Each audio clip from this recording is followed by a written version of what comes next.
Not yet. All right, we're gonna, are you ready back there for me? All right, we're gonna go ahead and call this meeting to order. Welcome to the, what is it, the February 27th board meeting of the Roseville Joint Union High School District. Roll call, we're all here. Our first item of business is adoption of our agenda for today's meeting. Do I have a motion to adopt the agenda? Motion to adopt the agenda. Do I have a second? Second. All in favor signify by saying aye. Aye. Any opposed? None. Our next item is public comment on closed session items. I see no members of the public here. So we are going to go ahead and adjourn to closed session. Let me know when the live stream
minute. How nice everyone just listened.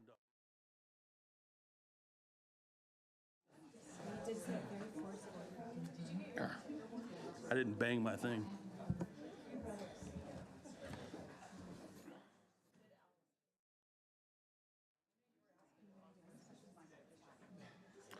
All right.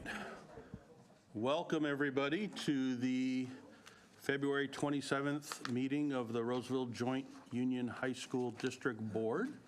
I'd like to ask all of you to please stand and join me for the Pledge of Allegiance. I pledge allegiance to the flag of the United States of America and to the republic for which it stands, one nation, under God, indivisible, with liberty and justice for all. Thank you. Prior to convening open session, the board met in closed session. On item 2.2, the board voted on a vote of 5-0 to approve clearance of case number 3-23/24.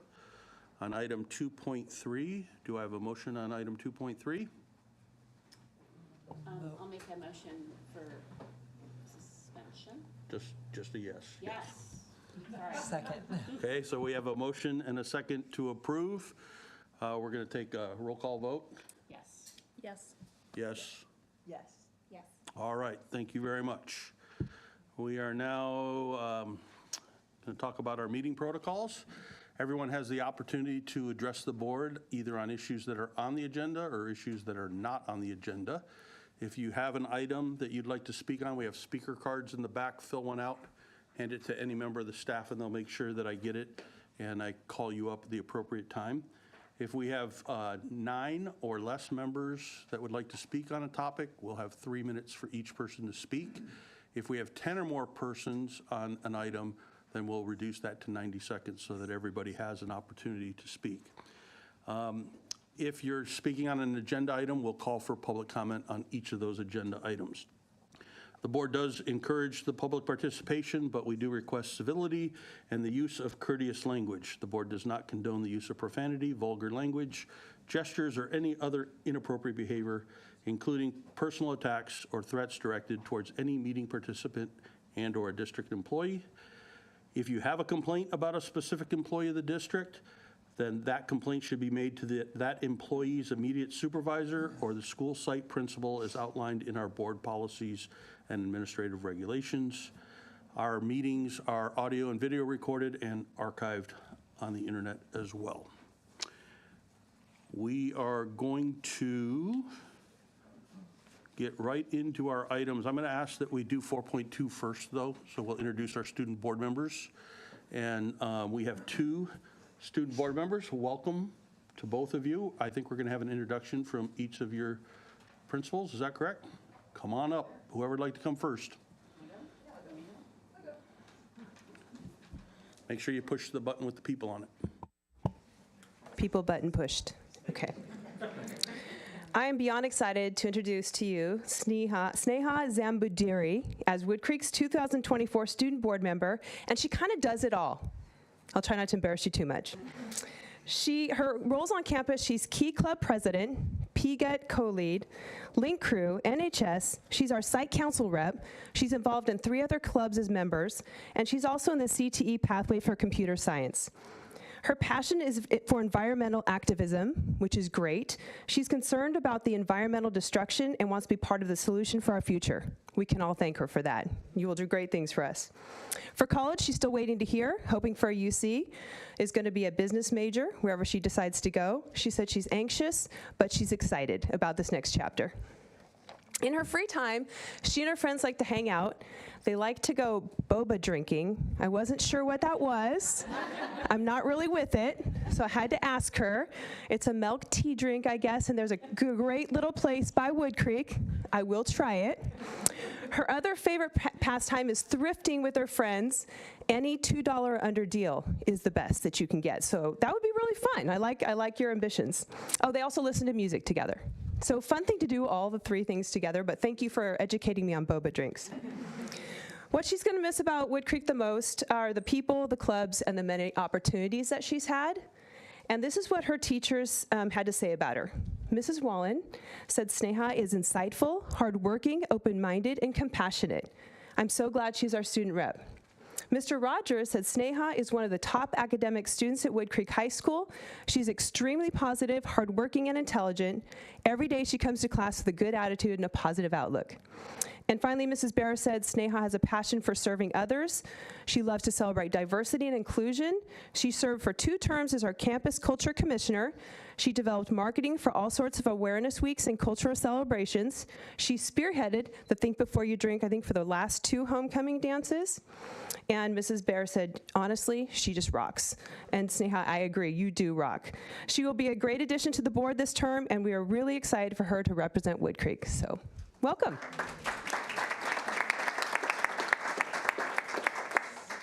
Awesome. All right, it is my pleasure to introduce to all of you Ms. Korea Kim, the student board rep for Antelope High School. Korea currently serves as our ASB president and was our ASB vice president last year. She's actually been in student government all 4 years and will be an 8-termer when she graduates in just a few months. That would be accomplishment enough for anyone who knows about the time and the energy and the love for your school that goes into being part of student government, but she does so much more on campus. She's played tennis for the last 3 years, and she was the tennis captain this year. She's involved in our APIC club, which is our Asian Pacific Islander club. She's part of our biomed club that puts on all of our blood drives on campus. She is part of the Tahitian dance club. She'll be a CTE program completer in engineering this year. She's actually in her capstone right now. She's taken multiple AP classes throughout her time at Antelope. She's been a link crew leader for 2 years, was our girls state representative last year as a junior. So her academic and extracurricular resume just kind of goes on and on and on, but I think it's really cool that she also does a lot outside of school. So Korea's played the violin for 9 years, and she's also raised animals for 4-H and through a local chapter for the last 7 years. So that's, I think, is really cool. The only 2 you haven't raised are a steer and a pig. Got it. A hog, I think, is the correct term, but the layman's terms, right? The pig. All right. So her dream is to go to UC San Diego after graduation and major in business and economics. Korea cares deeply about her friends on campus.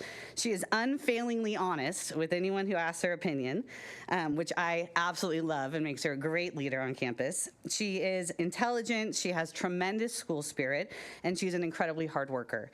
She's not someone who always needs to lead from the front or be the loudest leader, although she does lead our famous red zone from time to time. But she knows how to get the most from her peers and from underclassmen by modeling what it really means to be a Titan, and her presence has definitely made a lasting impact at our school. So welcome to Korea.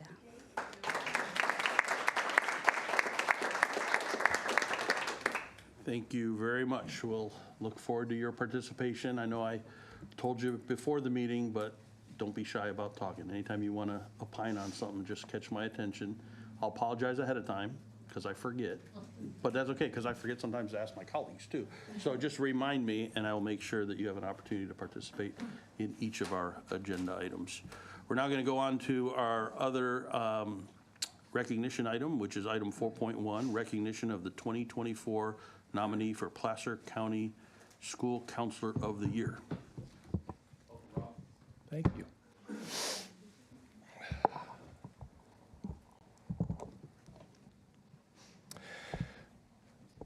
Good evening. Earlier this month, we had the opportunity to recognize all of our counselors through the National School Counselor Week. And during this week, we had the opportunity to acknowledge the difficult and nuanced work that our counselors do day in and day out.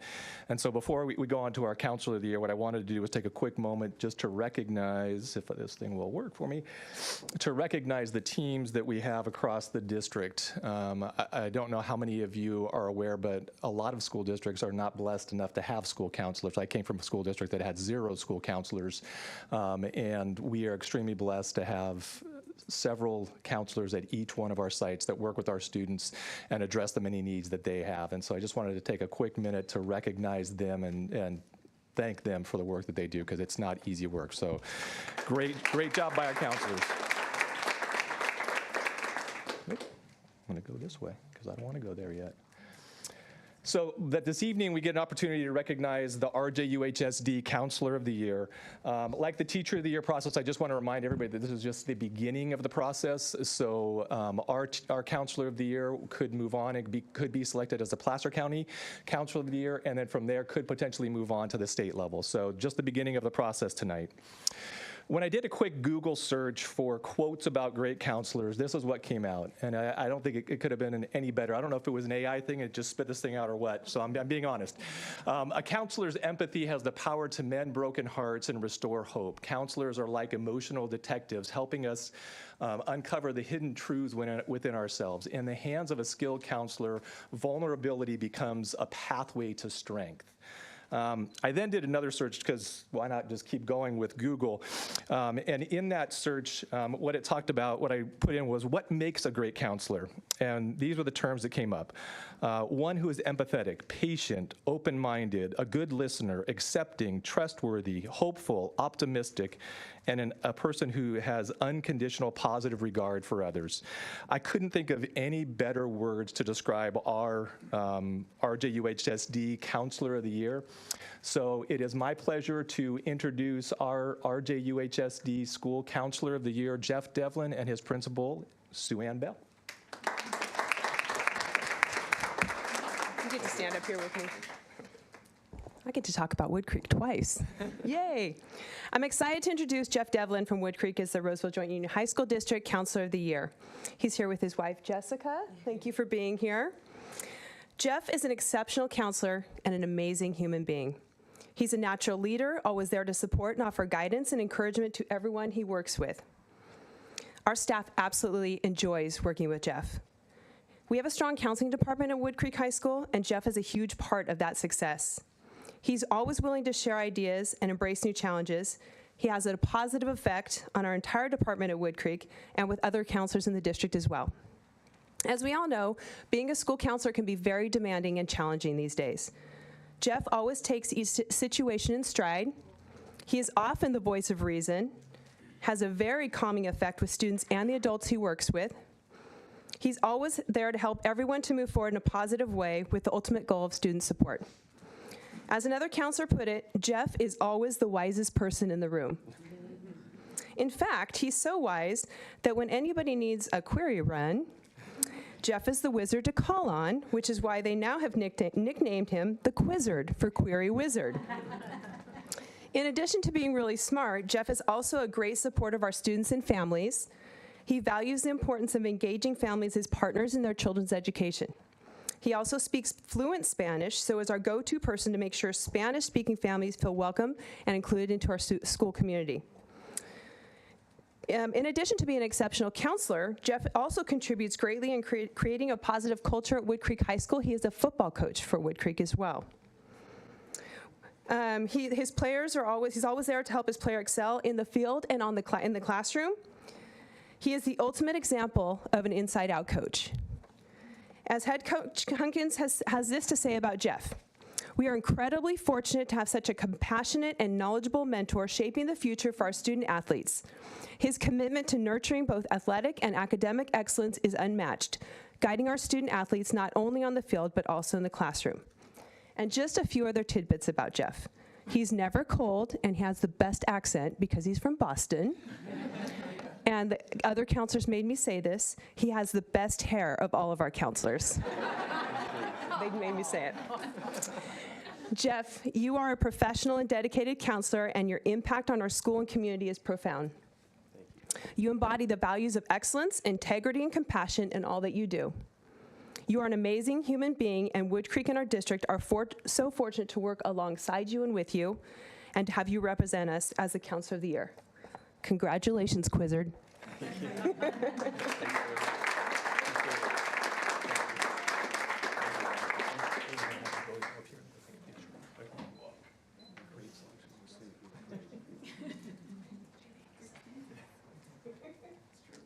First official picture, come on, ladies. Thank you.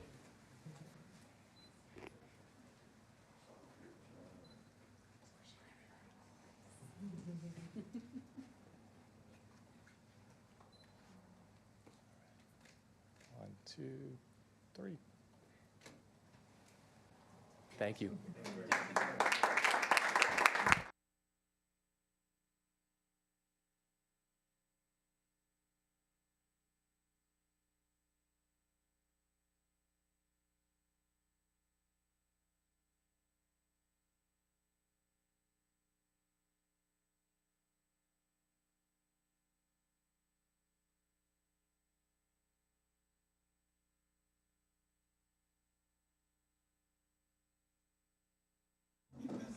We are now going to get into our next section, which is reports and communications. Our first item is the board objectives, which Heidi Hall is going to read aloud for us.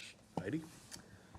All right, board objectives: prepare all students for life, college, and career, high-quality academic opportunities, supporting students' physical, mental, and emotional health, work in partnership with families and the community. The school is a welcoming, safe environment that serves as the center of student learning, activities, athletics, and performing arts. Promote a sense of community in the school and the surrounding area. And finally, utilize effective governance and business practices. Remain open, transparent, and accountable to the community. Serve as an employer of choice with the highest quality teachers and staff. Thank you very much. We're now going to move into our board reports. I'm going to start us off here by welcoming our two new board members. I know, Carrie, you got to welcome at the last meeting, but this is the first time we have all 5 of us here. So we're very happy to have a full board and be ready to run full steam ahead. So thank you both for joining us. It's only been 2 weeks since our meeting, and 1 week we were on break at our school. So I know there's not a lot that we have done. I have gone to 2 meetings. One was we have our Placer County School Board Presidents and CSBA Leadership meeting that we have once a month. I attended that, I think it was 2 weeks ago. And then last week we had the Placer County Committee on School District Reorganization, which I sit on. We had that meeting last week. I think that's all I have really done. So we'll start at this end and work our way across. I can't remember the week before vacation, so I'm just going to say welcome to the 2 of you, and congratulations to Jeff and Heath, who immediately left. But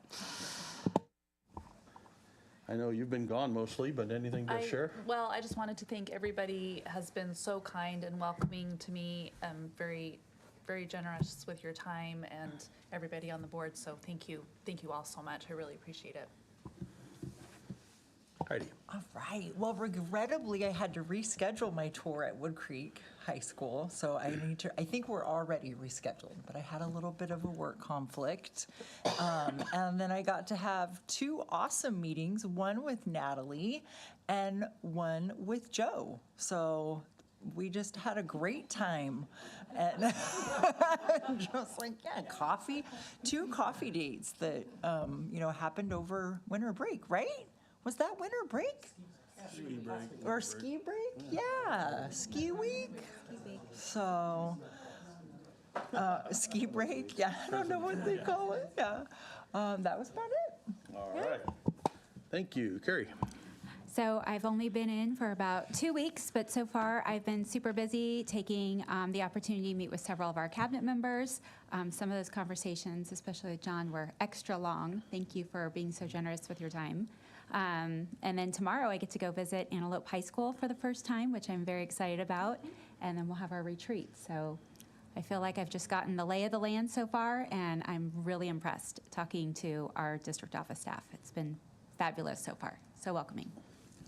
If you think that meeting with John was long, wait till some of these board meetings we're going to keep you at. All right, our next item are our student board representative reports. I know it's each of your first meetings, but every meeting you get an opportunity to share with us anything you'd like from your school or any of the activities that you've been doing. And either one of you can go first.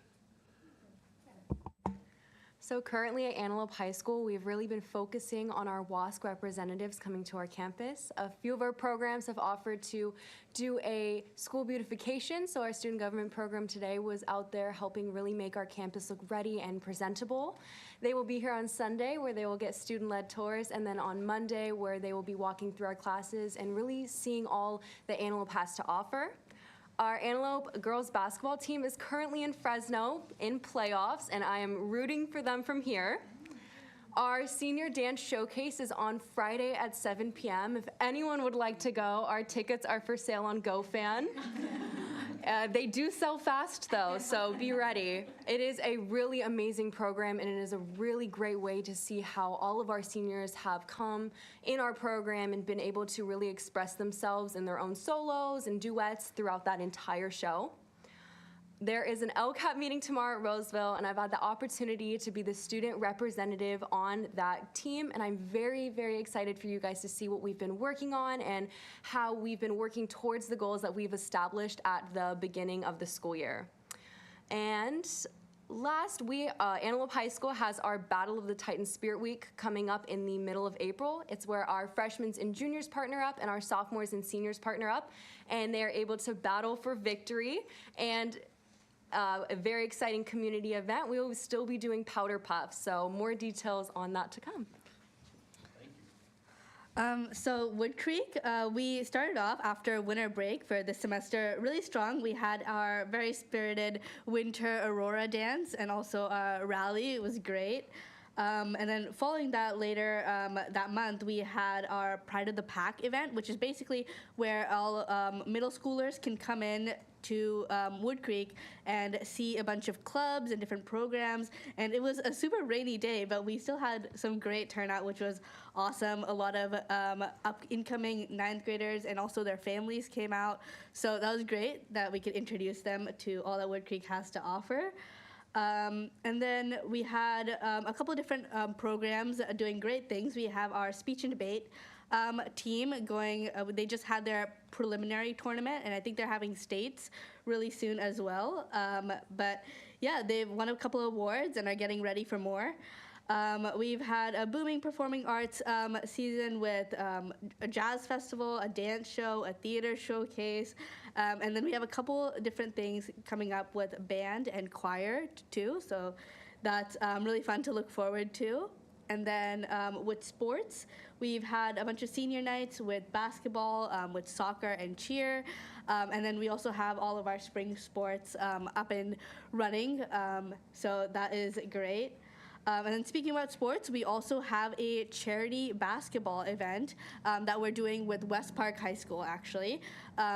We're supporting the Me One Foundation, which supports cancer camps for patients. And so we're doing this fundraiser. It's this Friday, and it's like a basketball charity game. And it's at 7 p.m., so if anyone wants to show up, we also have tickets for that. You guys have a busy week ahead of you attending stuff. And then we have our Spring Blood Drive coming up, also open to the community. It's on the 8th. Of March, so yep. And then also an exciting time for seniors with college decisions, and a busy time for our College and Career Center. And then lastly, we had our Unified Sports Kickball event also at West Park High School, and it was a great success. So we've been having a ball here at Wood Creek. But yeah. Great, thank you both very much. I missed a report, and my daughter would be upset with me to not mention that Oakmont Cheer placed second place in the national cheer competition I think it was last week in Disneyland. I think they were, right? Yeah, Disneyland. So, yeah, somewhere down there having a lot of fun. And I asked, there were 19, I think, different teams, so they did really well. So now I can check that off and not have her mad at me. Our next set of reports are from the superintendent and executive cabinet. We'll start with John. All right, so just a couple of highlights. As you've heard from some of the athletic events, right now is for winter sports, it's the state championships now. So we're beyond the section. We're now with the NorCal and state tournament. So just in, Granite Bay girls soccer already upset somebody tonight. They beat Tamalpais. They had to travel down to Marin County. They won 2-0. Antelope girls are down at Buchanan High School, the former territory of Mel and 2, down there in the Clovis area. And so they're playing down there. And then West Park boys, for their first time, is in the NorCal tournament. They had to travel up to Enterprise. And then we had several students compete this past weekend in Bakersfield at the state wrestling tournament, and West Park had their first ever state competitor, and he won 2 matches. Caden Obian, I believe is his name. So it was a busy week for a lot of our kids, and they're doing a lot of traveling, so we'll have a few teams not getting home till after midnight tonight, but one of them's already won, so they keep advancing. 2. Just real quick, we do have an exciting CTE site visit this Friday. Thank you to the Board of Trustees who have signed up to come along with. We've got some state representatives that will be supporting us in this visit, starting first at Adelante and then finishing off at Sierra College. And I look forward to seeing all of our Board of Trustees who can't make it and joining us this Friday afternoon. Great, thank you. Joe? It's fun to see 5 board members. It feels like it's been a while that we have 5 full board members. That's exciting to see you all, and it's been good getting to know Carrie, you, and looking forward to getting to meet with Tiffany and getting to know you more. So looking forward to working with all of you. I was really excited. So welcome to Sneha and Korea. You made me really excited because I can't remember a time when I had a board member who was planning to be a business major, let alone 2 out of 2. So I'm the business guy, so that made me really excited. So, so feel free to ask questions of me, chat with me about future stuff, and maybe, you know, as you get into your career, school business is a pretty interesting career. So there's a need of nice, smart people like you to join in. So anyways, welcome. Joe, did you want to make a brief comment about the softball issue? Any update? I know you sent us an email. I can. I know that there's an email, so and I'm not sure if anybody came, but we are addressing. I know a number of the board members heard about some complaints regarding the softball field at Wood Creek High School. So we've been working with site administration as well as the city of Roseville to see what we can do. So we're making some progress and are hoping to be able to address those issues. Thank you. Appreciate that. Mel. Thank you. Welcome, ladies. Thank you for joining us. We're happy to have you. I also want to take a few moments to say congratulations to Jeff again for being selected for the 2024 candidate for Placer County School Counselor of the Year, and as well as acknowledge Denise, Tiffany, and Cassie for their nominations as well. I want to acknowledge and thank West Park High School for hosting our last Unified Sports, which was mentioned. It was kickball the Friday before break, but lots goes into hosting those events, as all these principals know. So thank you, West Park. We continue to have huge participation numbers from all our sites due to the commitment of our staff members and the perseverance of all of our students who are out there playing. So I'd like to invite you, and I'll shoot you an email as well, but our last Unified Sports event is going to be at Antelope. It will be softball on April 5th, Friday, April 5th, and that's a great one, always fun. We always cross our fingers for good weather, but that is true. Yeah, that is true. We were on the football field. Okay, but if you can make it out, that'll be a great one. And then I want to spend a few moments just recognizing Director Julie Winkle and all of our site safety coordinators and our site safety teams on their extensive work with school safety, and specifically the comprehensive school safety plans, which Julie will discuss with you later tonight. The sites have done incredible work in alignment and understanding of school safety practices, policies, and procedures. They have implemented practices of behavioral threat assessment and improved assessment, referral, and management practices, all while increasing communication and collaboration with our local law enforcement agencies. And we are unique because we work with 3 law enforcement agencies, which is not common for most school districts. So it's a lot of collaboration and work. And we appreciate all of our sites and the work that they've done with our school safety. And then finally, I just want to acknowledge Julie for hosting our 3rd Parent School Safety Forum last night at Oakmont High School. This was the 3rd one of the year, and our last one will take place, and make sure I have the date right, Monday, April 29th at Wood Creek High School at 6 p.m. It'll be our 4th of the year, 4th and final, and the topics include the fentanyl crisis and awareness, building up standards in our community on targeted violence, and as always, she does a review of our standard response protocol, or SRP, and communication during emergency or crisis events. So making sure that parents are fully aware of how we do communicate if something does happen. So I just wanted to spend a few minutes acknowledging some hard work and some folks who do all that hard work. Thank you. Thank you. Mr. Brad. It's hard to believe, but we're starting to do the planning for next year. So the principals and their staffs have been working really hard to finish all of the registrations for next year. That translates to staffing. We're having our first staffing meeting next week to see where our needs may be.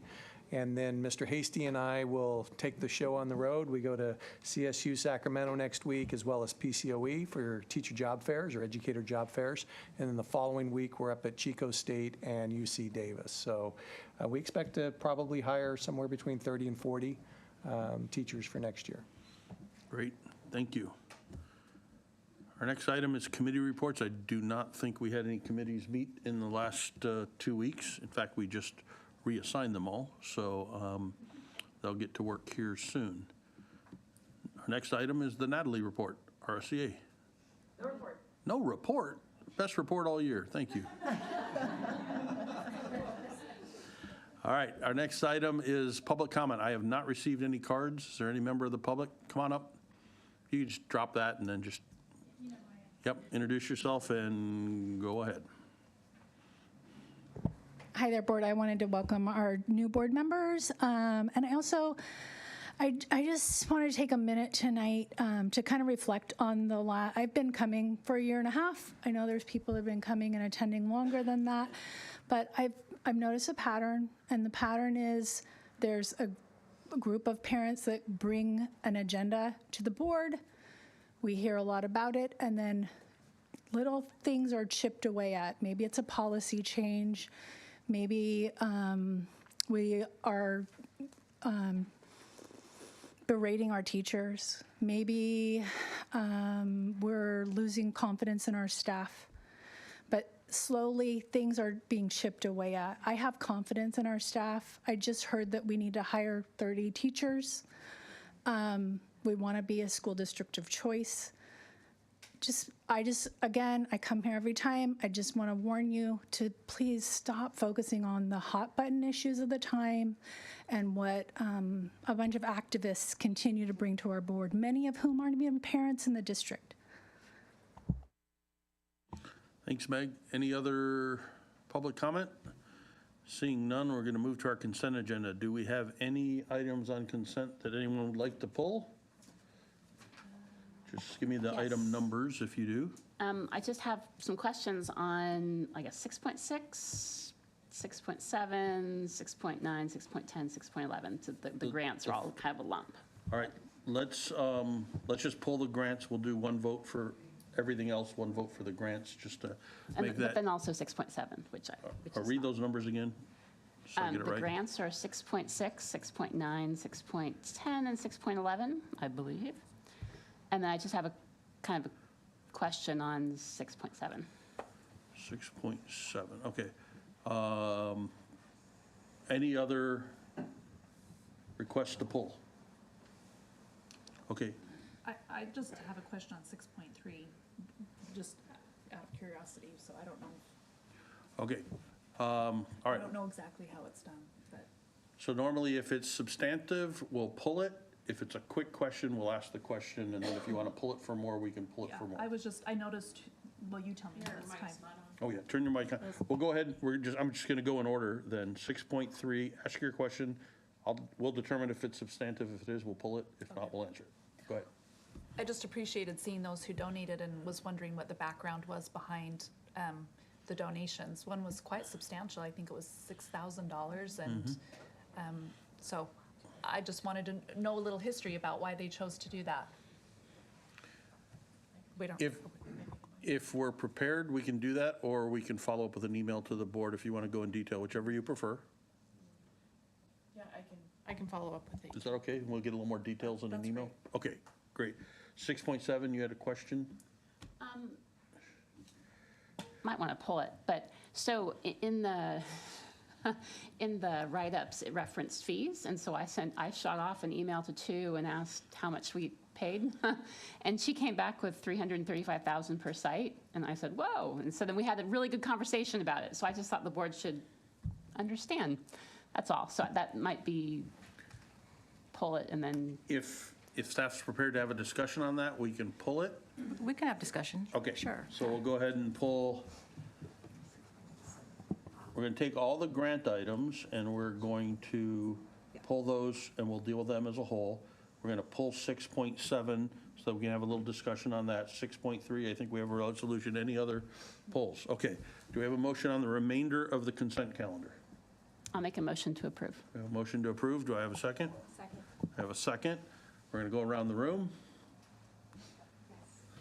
Yes. Yes. Yes. Yes. Yes. Yes. All right. That is unanimous. Now we are going to, let's take grants, which I think it's generic questions about grants. So we'll handle 6.6, 6.9, 6.10, 6.11 together. If we believe that there needs to be a more in-depth discussion, we can always agendize a discussion on grants and grants policy. Go ahead. So 2 weeks ago, we talked about trying to understand the process, and so suddenly they appeared on the consent. So I just wanted to know, are we expanding the process? These just looked like they were the kind of the postings of what would be required. It wasn't our application. So I'm curious if we're doing something new. Well, I think I'm going to take first stab, and then I'll hand it off to John. We do have a policy on grants. It's policy 3290. It's lumped in with grants and gifts and bequests. And I think what's important to take out of our policy is the board is the body that approves the acceptance of grants. The application of grants is typically an administrative function. I anticipated this question coming up, so I did a little bit of research, even though we didn't talk about it. We did not. But I'm a good mind reader, I guess. So what we do have also in our policy, but I don't think we've necessarily been doing this, but we do have in our policy that there's an annual meeting in which there's a board report that talks about all the gifts, grants, and bequests received on behalf of the district in an entire fiscal year. I don't think we've done that in the time that I've been here, but it's not surprising because we found a lot of little things in our policies that have gone astray. So that's something that I think we need to get back on the plate and get doing. But I know that I had discussion with a number of parents about grant applications, and I know we've all received emails from people about grant applications. And so, oops, I lost my notes, hang on. So I did a little research, and probably the most informative I found was from the Government Finance Officers Association. I got to make this bigger so I can see it, hang on. And what essentially is it says that for government agencies, since most government agencies apply to and receive a number of grants from different levels, that boards should establish, government boards should establish a comprehensive grants policy so that it's really clear what type of grants staff should be applying to and not being applying to. So I'm just going to read because it's easier to read than to try and summarize. They say a grants policy should require that the department or agency seeking a grant provide advance notice to the appropriate authority, such as finance, so that the effects on the government, for example, budget, cash flow, procurement requirements, financial reporting, or compliance requirements, can be reviewed and understood beforehand. If you couple that with our board policy that says the Board of Trustees may not accept any grant or blah, blah, blah, all these other things. Let's see, here it is. The board may accept any grants as long as they support the district's educational programming, and the board should reject any gift that may directly or indirectly impair its authority to make decisions in the best interest of district students or its ability or commitment to provide equitable educational opportunities. And then it says that we also have a requirement to carefully consider any conditions or restrictions imposed by the donor or the grantee to ensure that there is consistency with the district's vision, philosophy, and operations. If it believes that the board is unable, that the district is unable to fully satisfy the donor's conditions, then the gift shall not be accepted, or the grant. So I just read that to clarify, because John and I had some discussions about this too. There's a sort of a blurry edge between what is administrative in nature and what is policy board in nature. And essentially, from my research here and a little bit of other research that I did, it is typical in schools and general government agencies that staff seeks out and applies for grants either by department or by unit or via a grants writer, which I don't believe we have here at the district, and that if the grant is awarded, it is not accepted unless the board takes action and makes the acceptance of the grant within our policy. That being said, I think our policy could use some work because it's a little convoluted. I don't know if that answers your question, but knowing that we were going to have this discussion, I wanted to do a little bit of research. Is there anything? Well, if the board should receive it once it's been awarded, then this was premature, if I'm understanding what I was reading at this point, right? I think, and I'll ask John this, I think this was because there were so many questions and concerns from individual board members, individual employees, and parents, and we had so many going at once, and we had a break coming up, the decision was put it on so the board has it if they feel they need to opine on it, so that we don't delay the grant process. Is there any other thinking that I'm unaware of? Did you want to chime in? Yeah, I will just say, totally have respect for the board policy you mentioned, Pete. Just for context, though, most of the grants, for example, the grant mentioned in 6.9, 6.10, and 6.11 are all under the support of education services. They also come from the state. The turnaround period for state grants are often very short. We're noticed with a very short turnaround period to attend a webinar to applying for the grant, and then typically it's in the turnaround period for the application to submission is anywhere from 2 to maybe 3.5, 4 weeks. So it is very, if the board decides to direct staff to bring forward on consent agenda authorization before we move forward with applying for the grant, that is probably the preferred method before we direct staff to apply for grants, because as you just asked, we don't have a grant writer. It would be staff members who would write grants. So for those particular grants, for example, often they are about providing opportunities for our students in the realm of education. So for example, grant number 6.10 speaks to the college and career access pathways, which is about expanding dual enrollment opportunities for school districts such as ours. 6.11 speaks to the Golden State Pathways programs, which speaks to expanding high-wage, high-skill, high-growth areas for students to also be part of the highly skilled, educated workforce.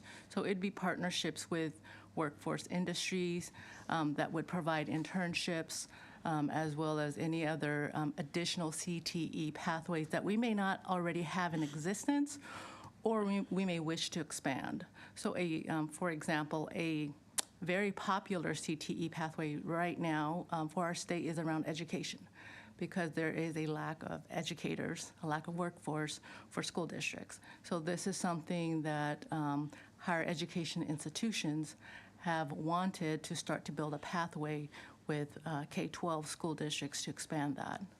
I don't know, that may be more than what you wanted to No, so seek. I think you said that your preference would be for us to approve before the work went into it. Is that what you Correct, said? because- Okay. But you also said there was a very short turnaround, That is so- correct. What I heard was slightly different. I think what I heard was that if the board decides to change the policy, that we need to make sure that we make the approvals before they start work on it. That's right, that's right. Yes, okay, I heard that too. So, go ahead. I was going to ask, so then how do you remedy that between, yes, you would like for the board members to approve grants that you're going to apply for ahead of time, but there could be a really short window how do you remedy? Are these mostly grants that are renewed from year to year for the most part that support a lot of our extra programs? Or is this something that Not comes up on a whim? necessarily renewal grants. So for example, the Golden State Pathways Program is a new grant because that is a priority of our state to offering those, again, internships, opportunities in the workforce for our 912 students.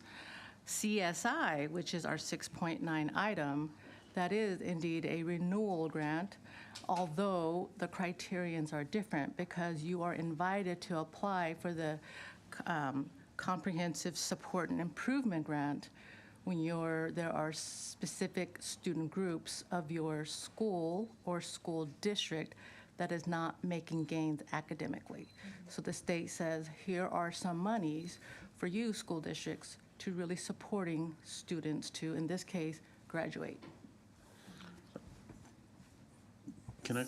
Oh, go ahead. I just want to clarify then, so you would prefer that the policy is that these types of grants are approved ahead of time, before state, or before cabinet goes ahead and does the application, prepares everything and submits it?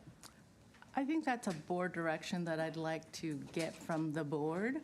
I don't know if I have a preference, but I will say that the work to applying for grants is extensive, and once received, you receive monies for what you put in that grant. So you receive monies for the actions or the promises that you are going to enact upon for students in that grant. So I just want to be clear, because I think there's a little confusion. Are you recommending, did you make a recommendation that we change our policy to get board approval before we apply? Or did you say, if we entertain the idea of changing our policy, we should keep that in consideration? I think the latter. Okay, The latter. because those are two distinctly different things. I want to make sure we're understanding. Yeah. Okay.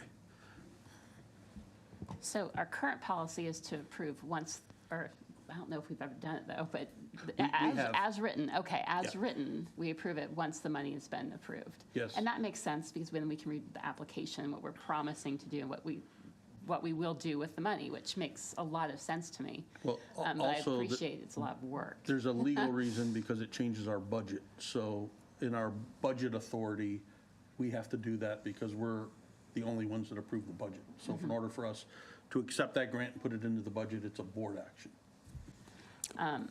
Maybe we have it on both ends. I don't know. I appreciate you don't want to do any work if it turns out we're going to circle back. Can I make a comment real quick? No, but I'm gonna cut you off because we've strayed from the agenda topic. So we're getting into policy development, and we started off with questions about the process. So I wanted to clarify the process. If the board wants to have a discussion on grants policy, then I would like to agendize that and have a formal discussion on it versus us talking about that policy now. I think I wanted to keep it to, the reason it's on here is because there were questions about policy, and we didn't want to apply for grants and have the board upset that we didn't take an action that we felt we were entitled to. Because there are a lot of issues that we should be aware of. I know when I was on other government boards and nonprofits, one of the biggest problems is we get a grant and you'd have to hire full-time people, and then the grant would expire, and you have people who you have given full-time vested rights to, but you don't have money for. So if we want to have a discussion about grants, I'm more than willing to have it, but not under this agenda item. I think we've stretched as far as we should go. So what is the consensus of the board? Would you like to have that discussion in the future? Yes. Okay, so we will, you will figure out when the time is for us to do that and let us know, and we will take a look at policy 3290, BP 3290. And obviously, prior to that, if you want to see what some other districts have done, and then we can have a discussion and determine if we want to make any changes to our process. So that being said, on the 4 items that we have, 6.6, 6.9, 6.10, 6.11, are we ready to make a motion, or do we have any other questions related to them? So we're going to do this as a mini consent. Well, I don't know if I do this after we make the motion, but here, Mike's not on. Oh, sorry. I don't know if we do this after we make the motion, but could we just get, I know it was listed in the agenda, but just maybe for each of them, before we approve it, tell us what we've promised to do? Is that the question? I mean, is that the concern? Well, our current policy doesn't contemplate that. Our current policy is essentially go apply for grants, and if you get it, come to us and we'll determine if we're going to accept it or not. Okay. So we've gotten these. No, these are applications for, not awards of. Okay. That's where the confusion came. And everyone's confused, Okay. not just you because you're new. It's because we haven't seen these before because we just knew that it was an issue that people wanted to talk about, and we had a bunch of them going, so we said, put them on so we can initiate the discussion. And there are no promises in this consent, it's just the application. We can read it and infer what we might promise, but. All grants are It's- contingent yeah. on board acceptance. That's the way the law is in relation to grants in school districts. So if we vote on this, if we say yes, what are we saying? That we can go ahead and apply and they do the work to apply? So my preference would be is that we actually drop these items because I don't think we should be voting on them because our policy doesn't give us the authority to vote on these. And I think we just let the administration do their work, and if we get the grants, they come back to us versus us taking action on us that technically is outside of our authority under our own bylaws.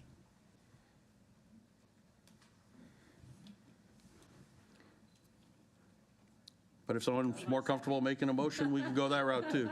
Carrie, you look concerned. Go ahead. Turn your, I have lots of things happening right here. no, turn your mic. Things are going Turn your mic on as you're ruminating. No, I think with these particular grants, I'm very comfortable moving forward with it. It just, all the questions and stuff, I think it brings up a lot of concerns to just think through the grant process and how does that align with our values and our current board policy. I feel like we just really need more clarity and to have that conversation, which we said we're going to do later. But with these, I'm very comfortable moving forward with these. So what I'm hearing is you're okay dropping these and prioritizing a grants policy discussion.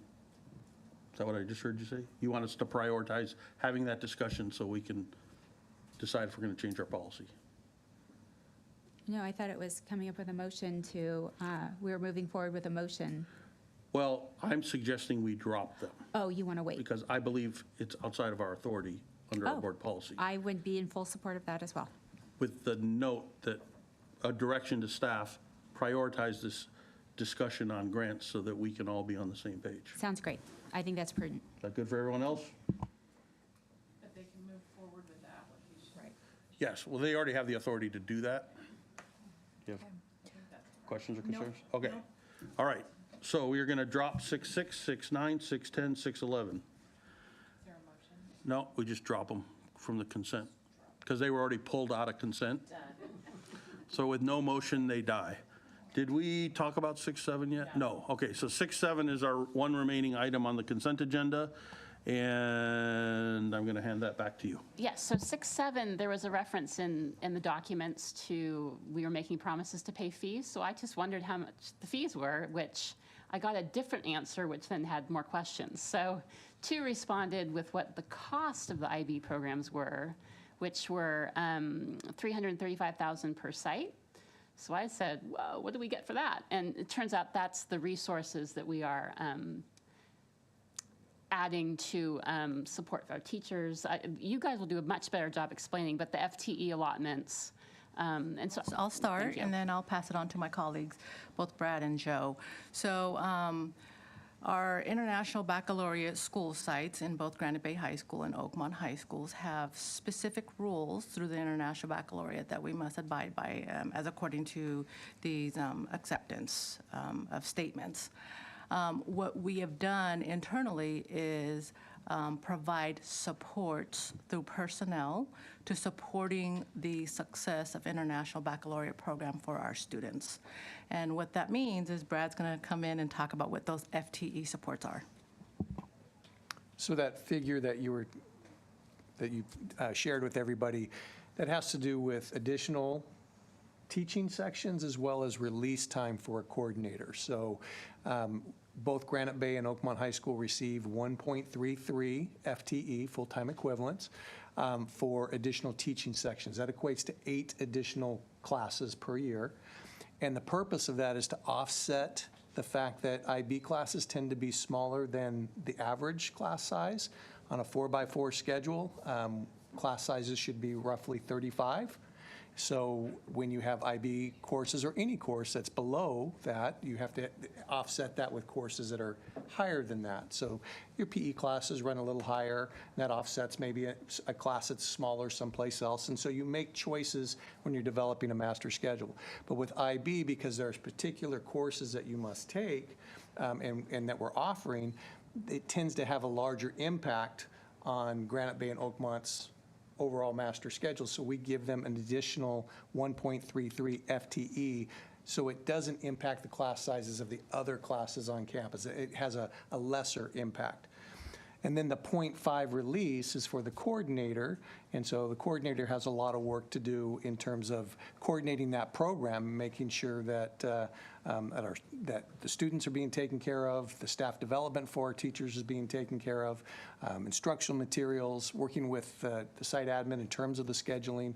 So we have the 0.5, which means that they're released from half of their teaching responsibilities to help coordinate that program, and then the 1.33 for additional teaching sections. So that is what equates to, plus we give them an additional, I think it's $60,000, and most of that money is used for staff development, because any teacher who is teaching an IB course has to go through regular training. And so we have a new teacher teaching IB, they have to go through that training. So we support that program with those additional funds for training, as well as the extra sections and the release time. So that's the bulk of the cost of the IB program. The actual cost for membership, what is that? Did we find that one out? Yeah, it's about $12,000 per site. Yeah. That was more of the number I was looking for Yeah. when I got that. So it wasn't 660, yeah. No. So, yeah. So, okay. But I thought that was, but thank you. And we had this conversation, just the three of us, and I thought that it's good for everyone to understand that there's some extra money involved, but it's not leaving the district to support this program. Thanks, that's helpful, because one of the things when we go through our budget each year, we don't always drill down into the FTE detail.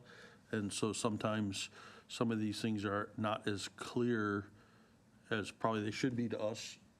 A lot of it's because we haven't been doing it as long. It's been explained to people before us, but thanks, because I had no idea about any of that. Any other questions on this particular item?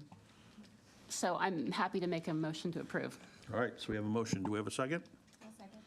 All right, we're going to start with our student board members. Yes. Yes. Yes. Yes. Yes. Yes. Yes. All right, that passes unanimously. And now we're going to start on our actual action items.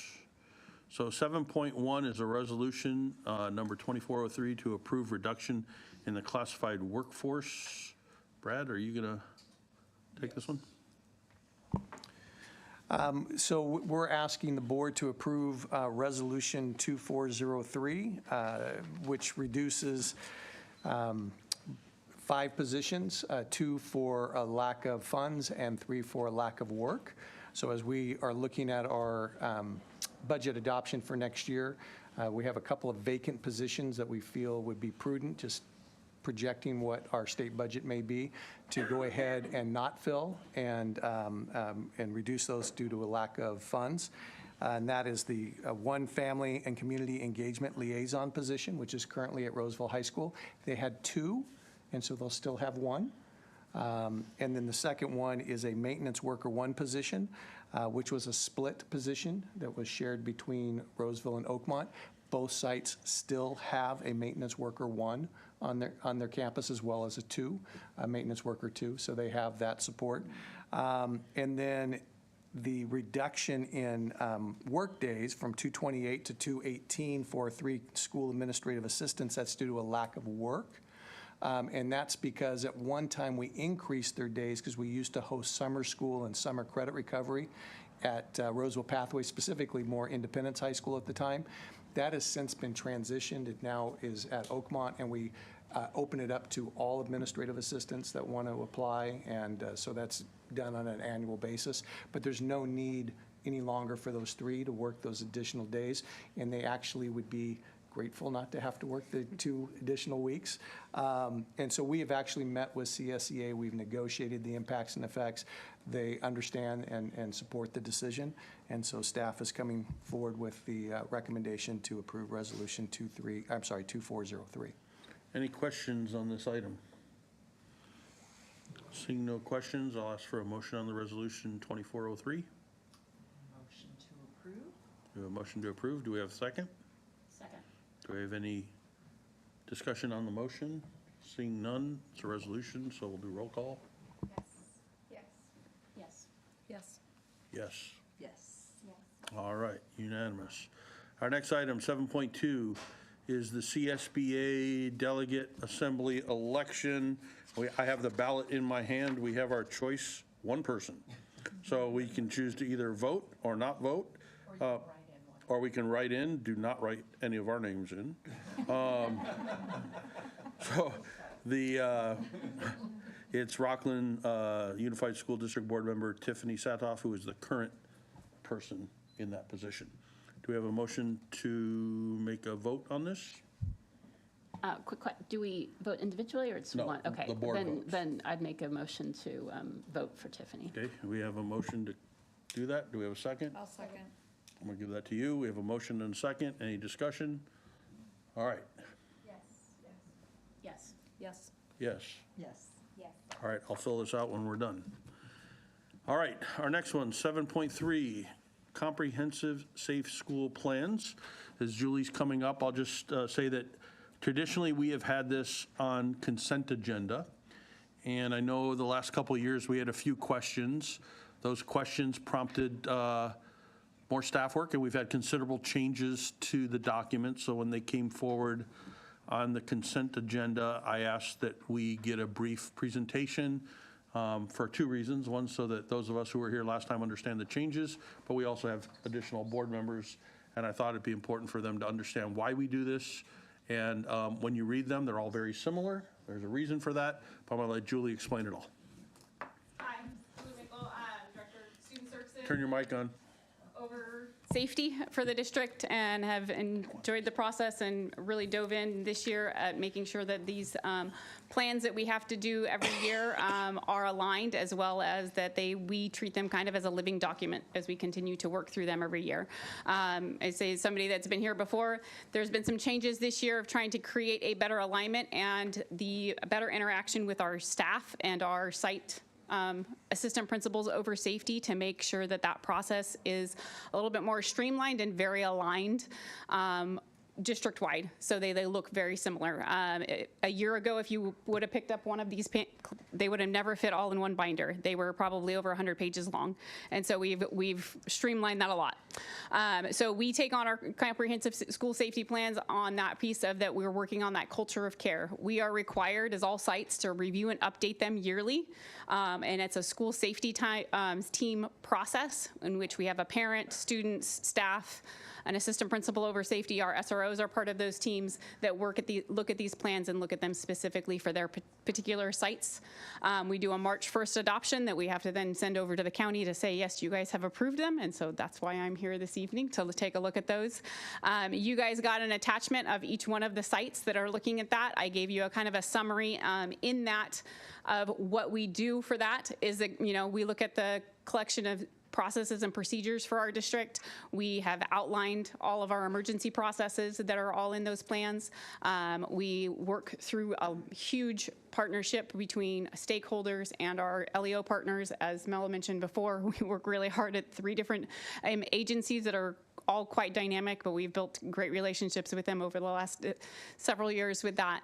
And then working with developing our strategies on preventing behavior problems from escalating into targeted violence. And so those have been our focuses within our school safety plans this year specifically, but as we've morphed them throughout the years. There are pieces that are required for a school safety plan, and this is a requirement by Ed Code.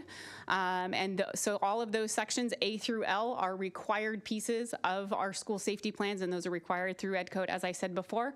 The difference for us, some of the things for us that are unique for RJUHSD, we look at H is our safe and orderly environment. Those ones are going to be your areas of site-specific goals. That's where our school site safety teams are specifically looking at their goals that relate to just their campus and focusing within those 3 areas. The 2 areas that are required for our, as a state, is the people and programs, and then facilities, looking at the, the physical structures, but then also looking at our programs of like, what do we do for drills? How do we train people? What are opportunities that are there? We as a district last year adopted the fact that we would take on a 3rd component and looking at policies and procedures. And that is where we wove in our behavior threat assessment adoptions, as well as our processes and procedures for making sure that we're taking care of students during emergency evacuation and emergency response when it comes to dealing, supporting our special ed population and making sure that they are taken care of, and there are specific things there. At the bottom there, you'll see the ones that are highlighted. J, K, and L are actually new in the last year that are required to be part of that plan and that were updated this year. J, I worked specifically with our law enforcement partners to talk about what their tactical response are for those. That area, if you read through any of those plans, that is a very brief description. It's about 4 or 5 sentences about what that process is, but that is not something that's publicly viewed because those are tactical responses, and those are the policies that lie within there to improve the safety of our schools. But we do work in collaboration, as it says in there, with those. K is a required piece of our threat response and prevention, and that is where our behavior threat assessment implementation has become a critical part. And as I said, that is something that was new and added this year, and we have those pieces that are impact and support those and being a leading piece within the state on those pieces. And then the last one, L, actually was just required and put on there as of effective January of 2023, and the opioid overdose and epidemic, and making sure that we have Narcan on our campuses and we have training available for staff to be able to administer a Narcan in an event of an opioid overdose on a campus. So we will continue to improve those. Like I said, those are brand new this year. So we're continuing to develop the language around those, and as well as continuing to create our prevention and awareness plans around that Section L piece. So those are the new ones that are in there. Our purpose, of course, is always going through, as we do as a site, we do district safety meetings once a month as district APs that have developed and worked on these plans with their teams, reviewed practices and policies that we go through all of that, consulting with our law enforcement officers, and then ongoing training for our staff and our students, and being able to communicate with our stakeholders. And that's been a big push this year as a focus that Stopson mentioned earlier. So those are the big pieces of our school safety plans. We continue to look at alignment coming forward, dedicated administrative time for alignment. That is one of our biggest pushes from our site leaders, as just being able to have time to really align and look at that ICS. Our site safety plans, or our district plans, are now actually a template, and the only pieces that the sites actually have to worry about updating are their site-specific goals, and then their ICS, which is their incident command system. Those are the only pieces that they will have to move forward with to update and keep as a living document. The rest of those things are now links to board policies and things like that that will stay live. And so when board policies are updated, those will automatically be updated within those plans. And that doesn't have to go, we used to have to go and edit all of that language every single time, each one of our sites, and it's been a process. So the efforts that have been put in there this year to kind of trim those down has been continued. But that's where we continue for moving on next year, is our alignment with those, emergency response, threat assessment, our parent information systems, and things like that. So. Oh, thank you very much. I really appreciate the amount of work that has gone into this, because, as you know, I read all those long ones, and it was apparent that many of them had been adopted many times and not always looked at in the higher perspective and There were some inconsistencies, and I think that all of those issues have been addressed. And I think the best plans are those plans that are actually readable and understandable. And I really like the consistency with the blocks for each school. I think it just helps because I know you guys have heard me say this on a bunch of other things. I think it's really important that you can pick someone up from one school and drop them off at another school and they know what the heck is going on. And that applies to safety probably even more so than anything else that we do. So I do appreciate that. Having been a campus cop and a beat cop, we responded to a bunch of campus-related emergencies. It's really important to make sure we have everybody on the same page. So thank you. I know it's a lot of work, but I think it's well worth it. Any questions? Yes, so I think it was in the fall, early fall, I attended one of the parent meetings. I was going to attend as a parent, and I was the only parent, so it became more of a conversation, which was a huge blessing. I'm curious what the community feedback has been on the other meetings you've had, if you've had. So our attendance has been small. The second one that we had a few parents actually that came. It was at Roseville. The funny thing is we've had it at different sites, and we've never had a parent that was at the site that it was at. They were all coming from different sites to that site, so it was funny. Roseville, we had Granite Bay parents there. The last one that I just had at Oakmont, I had actually a Wood Creek parent, a West Park parent, and I actually had a Cooley parent also because I sent those flyers also to our feeder district in our partnership with their safety people to be able to invite them. The feedback with the parents that have been there has been great. The engagement last night was incredible, the questions that they were asking, and just so thankful to be able to help them navigate some conversations with their children about hard topics. We did, as Mel mentioned before, we did a topic on human trafficking last night, and just warning signs and things like that, and being able to talk with parents about that was really impactful. And then for them to understand what it means when we respond with our standard response protocol and what we need from parents and what we're working on with making sure that our communication is much more fluid and much more frequent for our parents in a crisis event, because we know, when those things go down, everybody wants to know everything, and we have to do that in a very controlled manner. And so for them to understand that was great. So I'm hoping to see a bigger crowd at Wood Creek and April, especially with the topics that we're doing that are so impactful to our current social trends that are happening. So each meeting is slightly different?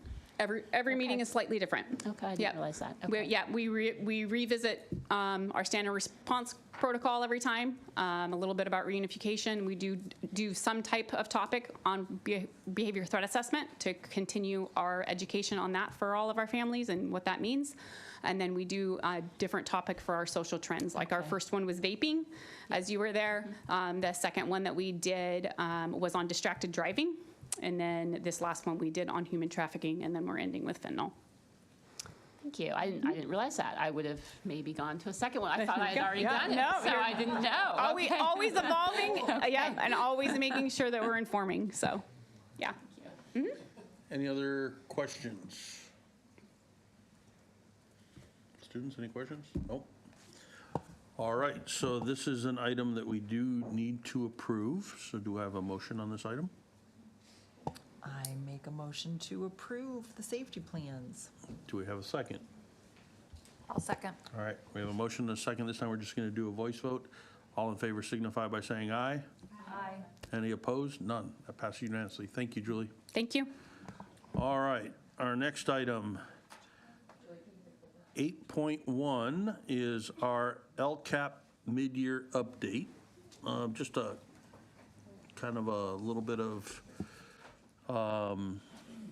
level setting here. LCAP is one of those things that not one of us up here was here when the last LCAP goals and everything was set. So we're getting ready to embark on a new LCAP process. That is not this. This is a report on our old LCAP report out. Am I correct?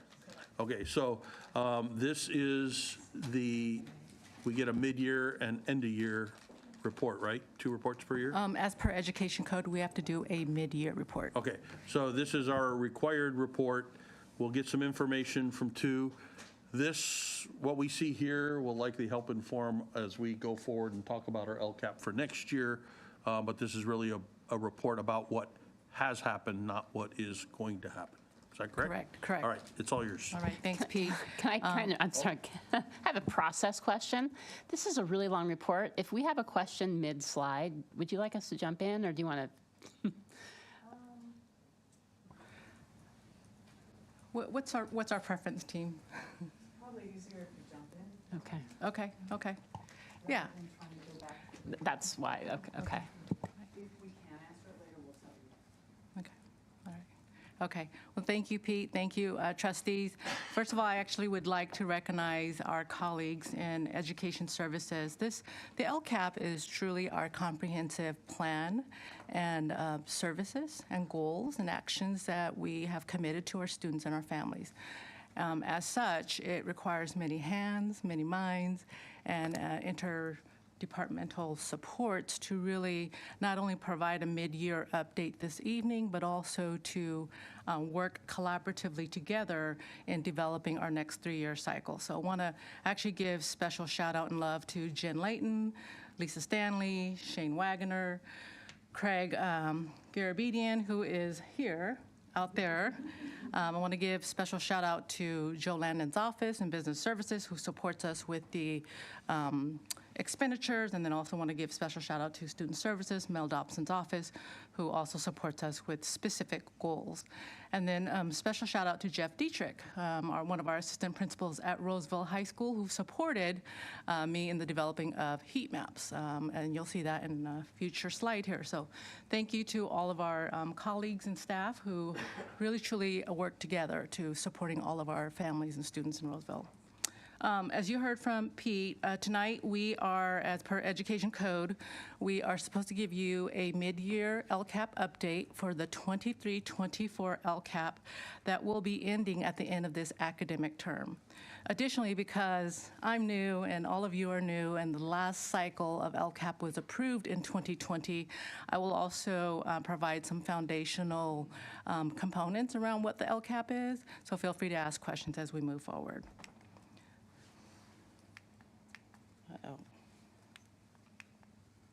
There we go. To follow your model, we wanted to let you know that we will be doing as best as we can to start all of our presentations with your board objectives. The LCAP truly lives out your board objectives. Our LCAP is about preparing all students for life, college, and career. Our LCAP is about working in partnership with our families and our community. And the process in developing an LCAP is about utilizing effective governance and business practices, including remaining open, transparent, and accountable practices to our community.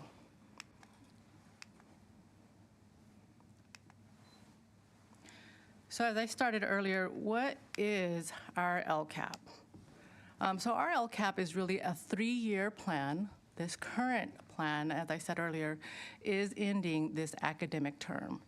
It is a comprehensive tool or plan that we have worked with many, many multiple stakeholders, including students, parents, both certificated and classified employees, our employee groups, as well as our management or administration, to really coming together to saying, what is it that our students and our families need specific to these 8 state priorities?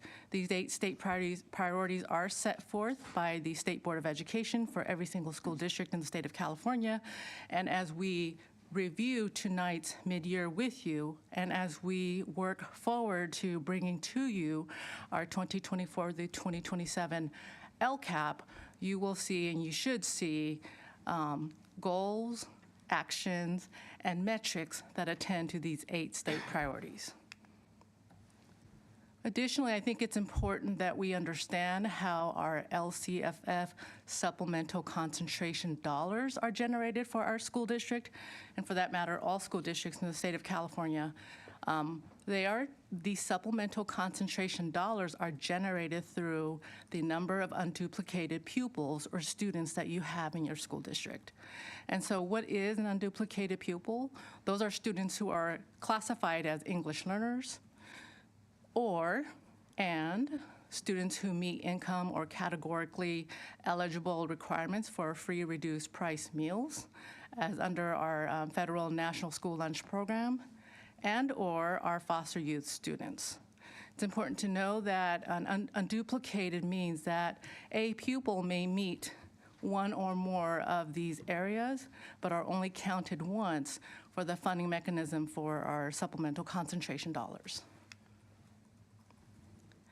Additionally, I think it's important for us to have this data visualization, this heat map, around where our unduplicated pupils reside in our school district. So you'll see north, south, west, east. If you look at this heat map, this is a heat map of our free and reduced meals eligible students, and you'll see the primary large concentration of our free and reduced meals eligible students reside in the Antelope area, in the southwest corner of our school district.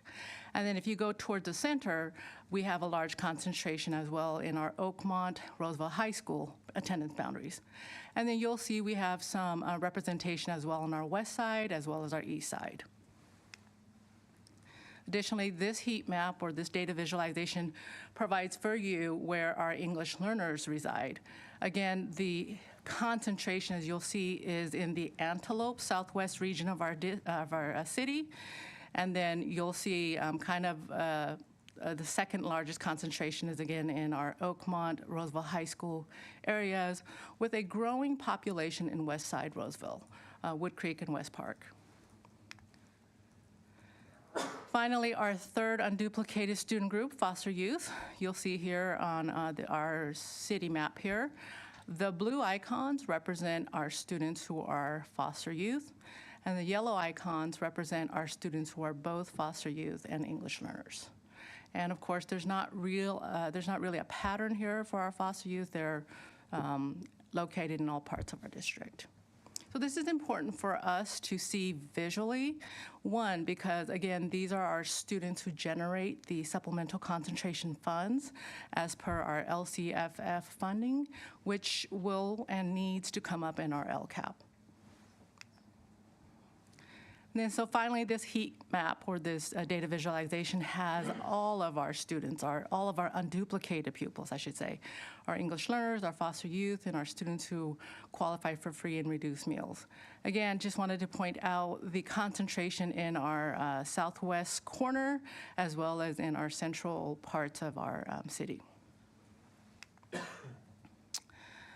Education Code also speaks to our commitment to engaging our educational partners with authenticity as well as with the intent to taking their feedback back to our planning and development of our LCAP so that at the end of the day, our community holds us accountable to this LCAP plan that we must submit to our County Office of Education, and of course to you first before it goes to our County Office of Education. And it goes without saying, but when you authentically engage your educational partners, defined as parents, students, certificated, classified, and management employees, you just have a much more well-rounded plan that speaks to what it is that our students and families need and want in Roseville. You heard me say earlier, LCAPs are written in a 3-year cycle timeline. For tonight's sake, and this is still foundational information, but for tonight's sake, we are going to talk about the metrics and our actions as written in our 2021 through 2024 LCAP. What you'll hear from Education Services in the spring in May is our draft for our 2024-2027 LCAP, with a final action item to be taken by you at our June Board of Education meeting. Here we have our current timeline, so I wanted to also share with you what we have done currently with this current year LCAP, simultaneous to what we are building and preparing for our 2024-2027 LCAP. So as You'll see here, we have had a series of our LCAP Advisory Committee meetings, which, as you heard earlier, both Korea and Saneha, right, our representative as our student reps, both for Antelope and Wood Creek High School, as well as some of many of our parents. I would say we roughly have about 50 LCAP advisory committee members, representative of every single school community, and as per education code, representative of our unduplicated student body groups. So we have students and families who represent English learners, foster youth, and students who qualify for free and reduced lunch meals. And so for the rest of our presentation, our education services staff will help present, and this is around our current 2024 LCAP metrics update. So I'll turn it over to Jen.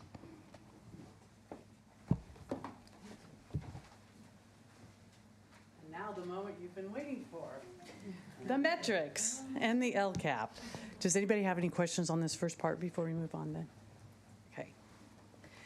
So our current metrics. We're going to report out for each of the goals what we've collected so far and let you know how much money we've spent on each. Those are our two purposes this evening.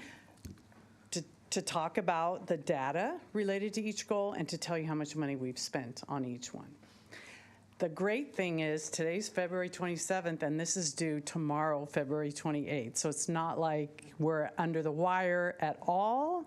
We're totally relaxed. We're totally fine. What?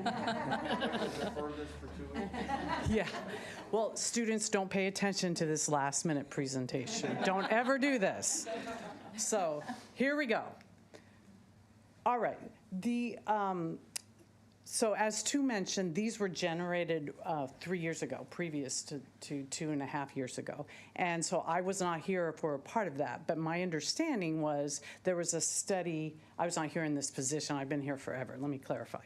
All right. So there was a study of the current data at the time, a pretty deep dive. And as they studied that data, some areas of need came forward, and they organized it into 4 areas. So these 4 areas are the following: college, career, and life readiness, which is sort of a big umbrella of making, well, we'll dive into it further. I don't want to add more time. Academic achievement, that means assisting all of our unduplicated students, all of our students, but we want to close that achievement gap there. So those are concentrated efforts in that area. Equity inclusion is to ensure that all students have access to rigorous and a broad selection of rigorous courses, and also that the climates of each school are inclusive. And then finally, student and parent engagement, that we are communicating with students and parents the activities and the programs that we have available at each site. So when the principals write their SIPSA plans, which I'll be bringing to you in the next month, the current plans that have been revised, all of their goals fit under at least one of these broad LCAP goals. So we're working on our alignment in that area as well. This first slide here with data is our demographic data the past 5 years. You'll notice that there are some changes happening over those past 5 years. And I won't go through each of those, but our district is changing. This is right off of the dashboard, and you'll note that there are some changes, especially with our English language learners. We have increased it by 50%, our percentage. So that's just important information to note. And for LCAP goal number 1, I'm going to pass it over to my colleague, Shane Wagner, Director of CTE and Accountability. So come on up, Shane. Thank you much. So I'll start us off with some of the fun metrics that are part of this LCAP goal. LCAP goal 1 is Roseville Joint Union High School districts will be college, career, and life ready.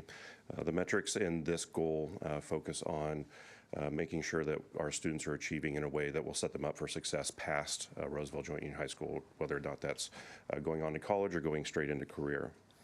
The first metric that we have here is tied to the state college and career indicator. There's an indicator that the state has put out. They've been slowly adding to it over the years.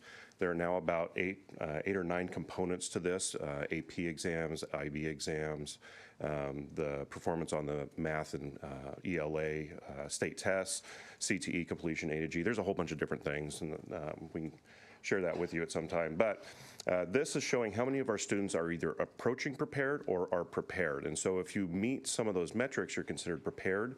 If you meet some of those metrics but at a lower level or fewer of them, you're considered approaching prepared. And as you can see over the years, our students are performing at these rates. You will notice on this slide and a couple of other slides through this presentation, there's a little bit of a gap in there sometimes. Something weird happened in the spring of 2020, and that affected some of the reporting from time to time. So if you ever see a gap like that that's kind of around 2020 or the years after, it's just because the state didn't report data for those 2 years. So in this instance, 21 and 22, they didn't report out the college and career indicator. That's why there's that 2-year gap there. When we move on to CTE programs. Hang on 1 second. Sorry. Can you go back and explain the acronyms, because we have a bunch of new folks? Which acronym? On the bottom in the legend, all students. EL. Oh, English. EL is English learners, homeless. SED is socioeconomically disadvantaged, and SWD is students with disabilities. That's good, because those acronyms will come up. I have a question also, and thank you for pointing out that gap, because I did not pay close enough attention to that.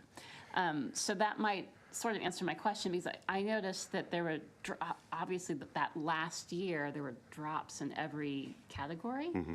And so are we surmising that maybe it didn't drop just that 1 year, it was probably level for those gap years? On this particular one, the CCI has, it's kind of an accumulation of events over your high school career. A lot of times it culminates in a state assessment or an AP exam.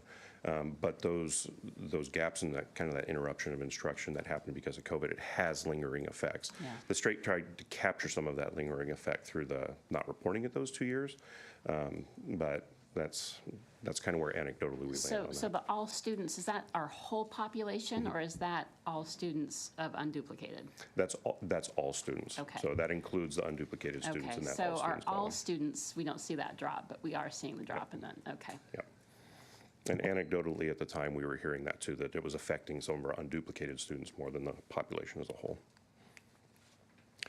CTE, near and dear to my heart. Our career technical education programs is one of the factors in that college and career readiness indicator. We want to be providing a robust CTE experience to our students, and in order to do that, we need to be offering robust CTE programs.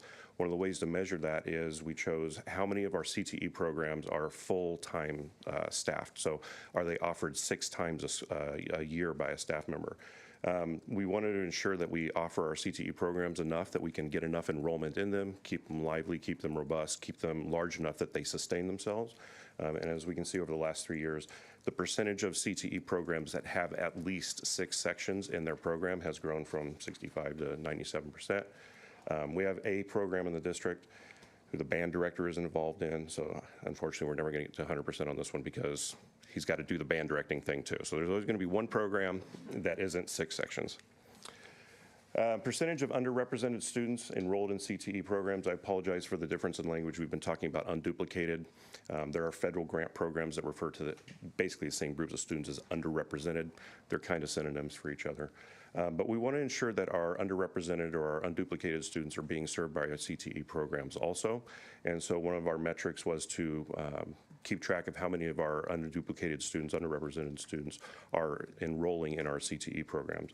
So this is a chart over the last 3 years where we can see how many of our students are, from those unduplicated student groups, are enrolling in our CTE programs. So for instance, SED, the overall enrollment of our CTE programs was 28% 2 years ago. It's now 26%.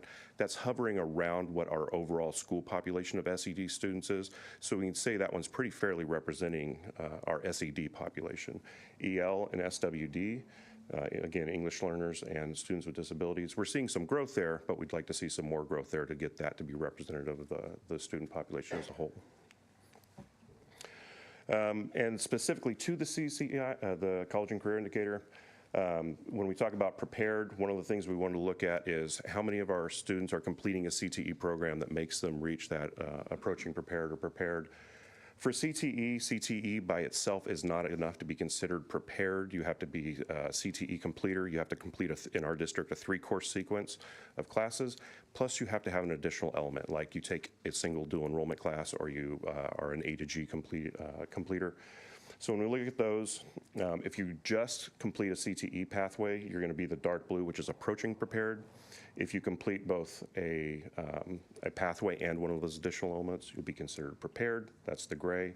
And again, we're seeing some nice growth here over the years of the number of students that were able to meet that approaching prepared and prepared standard for CTE. Up next, we've got dual enrollment, and I'm going to hand it over to my colleague, Lisa Stanley, Director of Curriculum and Instruction. Thank you. Good evening. So this next set of metrics focuses on our dual enrollment programs. And college and career access pathways, we've had one of them described through our CTE programs. We have our AP programs, our IB programs, and also dual enrollment. And so as we look at dual enrollment, just as a reminder, that is one of the programs that we have that allows our high school students to actually take college courses on our high school campuses. So it allows them to earn that credit both for high school and college. It was actually introduced to the district quite a while back, so back in 2019, but one of our concentrations for this LCAP has really been to sort of expand and support that program. And if you take a look at some of our data here, since 2020, you can see that the number of dual enrollment sections has really increased over those last couple of years. In addition to increasing those sections, though, we also want to take a look at who is actually enrolling in those classes and taking advantage of that, specifically with regards to our unduplicated students. So you can kind of see that over the last few years, we've really seen an increase in most of our groups with the more and more of our students taking advantage of the dual enrollment pathways opportunities that we have at each of our sites as they continue to grow and strengthen. In addition to that, however, we're also looking at metrics that help us to better understand whether our students are being successful. So we want to see, okay, you're taking the classes, but how are you performing academically, and are they being successful? And we're seeing some really impressive growth. The reality is in our dual enrollment classes at those college level courses, we're seeing our high school students really outperform freshman college students in many, many ways. And again, they've just got that focus and that determination, and we're seeing that across the board. As those groups start to expand, again, we're starting to see some areas of growth and support areas for our English learners as well as our students with disabilities, and so we'll be looking at refining that and looking more closely at what we can do to support those groups as well. From dual enrollment, we move on to other metrics, including the number of students earning what we call the Seal of Biliteracy. So the Seal of Biliteracy is an award that is granted by the state of California and is given to our graduating high school students, specifically who have demonstrated proficiency in both the English language as well as one other language outside of English. And so it recognizes their sort of bilingual as well as their biliterate achievements. And there are a number of different expectations and requirements. They have to earn a 3.0 in all of their English language arts requirements for their time with us. They also have to get either one other academic piece, so they can earn, again, high scores on CASP, AP, IB exams. There's a number of ways they can do that, in addition to demonstrating high levels of proficiency in a language other than English as well. And you can kind of see that in 2020, we had sort of lower numbers, even for all students, and that really, as we took a look at our own LCAP and we made this an area of focus, really forced us to look more specifically at how are we identifying students? What are we doing in order to ensure that those students are successful? And it helped us to look at our systems, and you're going to notice it really led to a sharp increase in the number of students who are now being recognized for their hard work in this particular area and earning that awarded seal from the state of California across the board. And we're going to be continuing to look at those refinements as well as we move forward on other aspects. With that in mind, I'm going to go ahead and transfer this over to Executive Director Jennifer Lane to talk to us more about A through G. Back. How we doing? We're still there? Still with us? Okay, so the UC-CSU system has established a set of courses that need to be completed with a grade of C-, that should actually say, C- or better in order to be eligible to apply. So when we talk about students being A through G ready, that's what we're referring to. These amounts, these percentage of students graduated A through G ready. So you can see, go back one. These, I'm not even looking at the slides, I just got everything memorized. Okay, so you see a slow increase there, which is really good. We want to increase that, of course. So then, when we look at the percentage of AP and IB grades at a C- or above, and these are our rigorous courses, you'll note that we're doing pretty well in this area. Something super interesting, I don't know if you noticed, in students with disabilities, we have 44 students last year that were in AP or IB courses that earned, 93% of them earned a C- or above, which I think is really great, a great direction to be moving. I think we've made it to the end of LCAP Goal 1, and I just want to mention that about 30% of that funding has been spent. So we have some, we're going to the bank. We have some money left still to spend by the end of this year. Moving into LCAP Goal 2, improve student academic performance and achievement for students by providing course access to close the achievement gap. Before we dive into this goal, I just want to provide that we've spent all this money. And so what we're trying to do now, the first goal is an overarching goal of having students be college and career ready. This is a little bit more focused. Again, I know I mentioned that at the beginning, more focused on closing that achievement gap for our students. So moving into our percentage of math grades at a C or above, we can see by this chart that students with disabilities continue to need more focused support in math, and our ELs are pretty close there as well. So this is really something we need to continue to look at. And at this point, we're going to go back to Shane Wagner to go ahead and talk about our CAS performance in math and English. Get out of the way. Hello again. So CASP, the California Assessment of Students' Performance Progress, 3-year performance in English language arts. This is state testing. This is the performance of our students in English language arts. Essentially, blue and green is passing the test. Orange and yellow is you have not met the standards yet on the CASP. Talk about the gap here again, homeless students. The state doesn't report out student groups when they fall below 11 students. So like homeless there in 21 and 23, there just weren't enough students in that group taking that test for it to be reported out. We can look up the scores, how the students did individually. We just don't report out on the small groups like that for consideration of making sure we don't out individual students.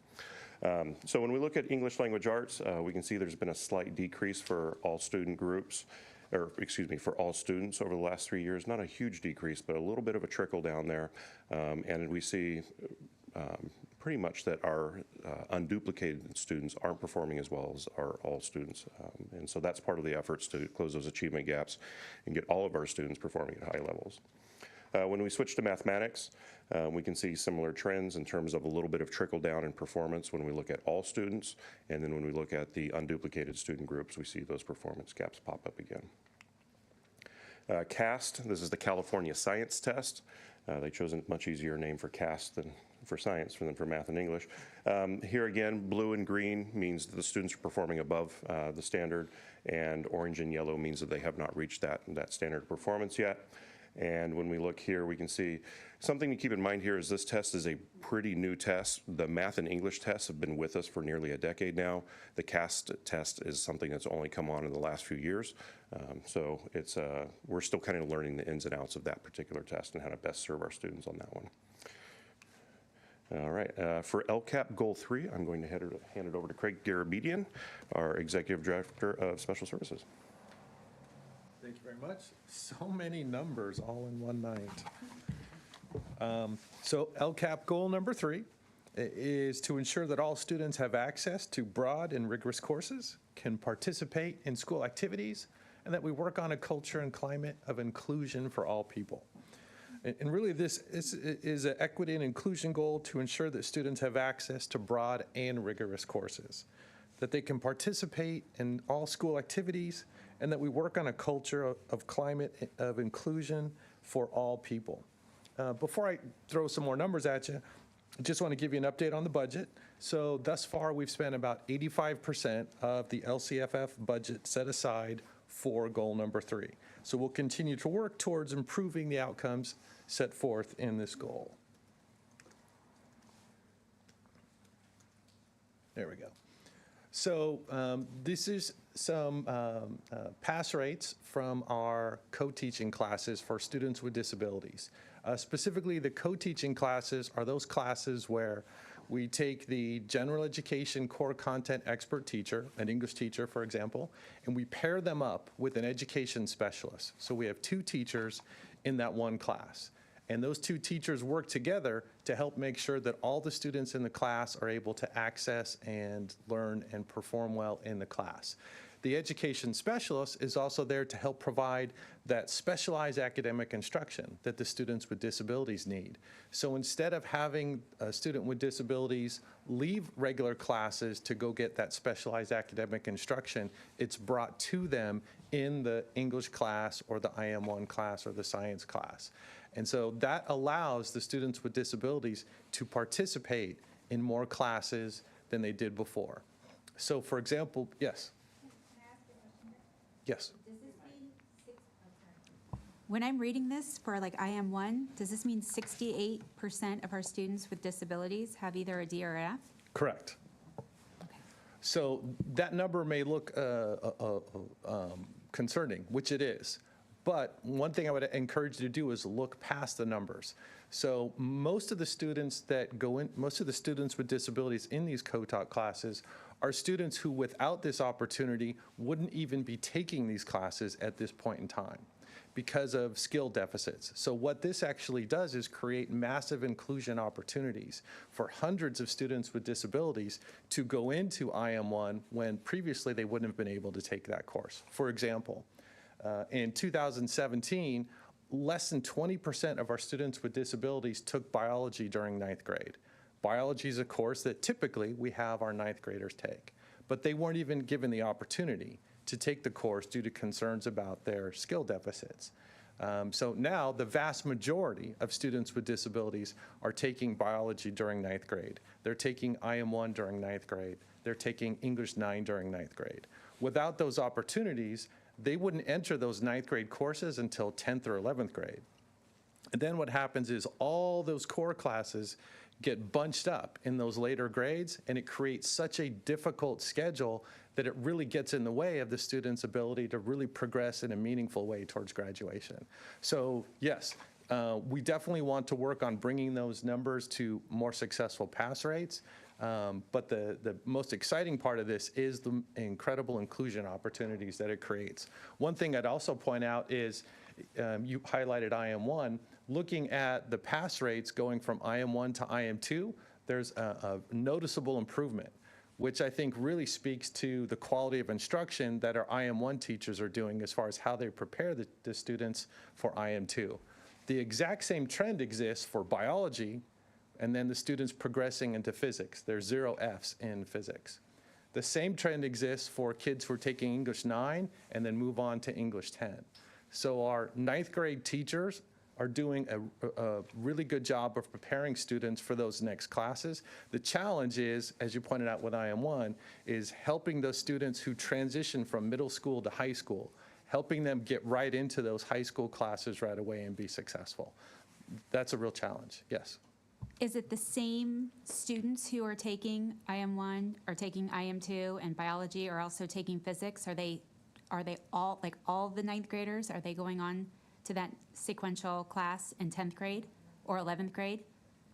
So are we dealing with the same number of kids is what I'm saying? Like if you had 100 students taking IM1, is that same 100 students taking IM2? No, thank you for asking that question. So many of the students who take the co-taught IM1, for example, do not need the co-taught service by the time they get to IM2. So roughly 50% fewer students are taking co-taught IM2. The same general trend exists for biology to physics and English 9 to English 10. So we have fewer students needing that. They benefit from the service, and when students don't need as much service, then we would pull back on that service. Again, reinforcing those inclusion opportunities so that they have the most typical high school experience possible. Any other questions with the numbers?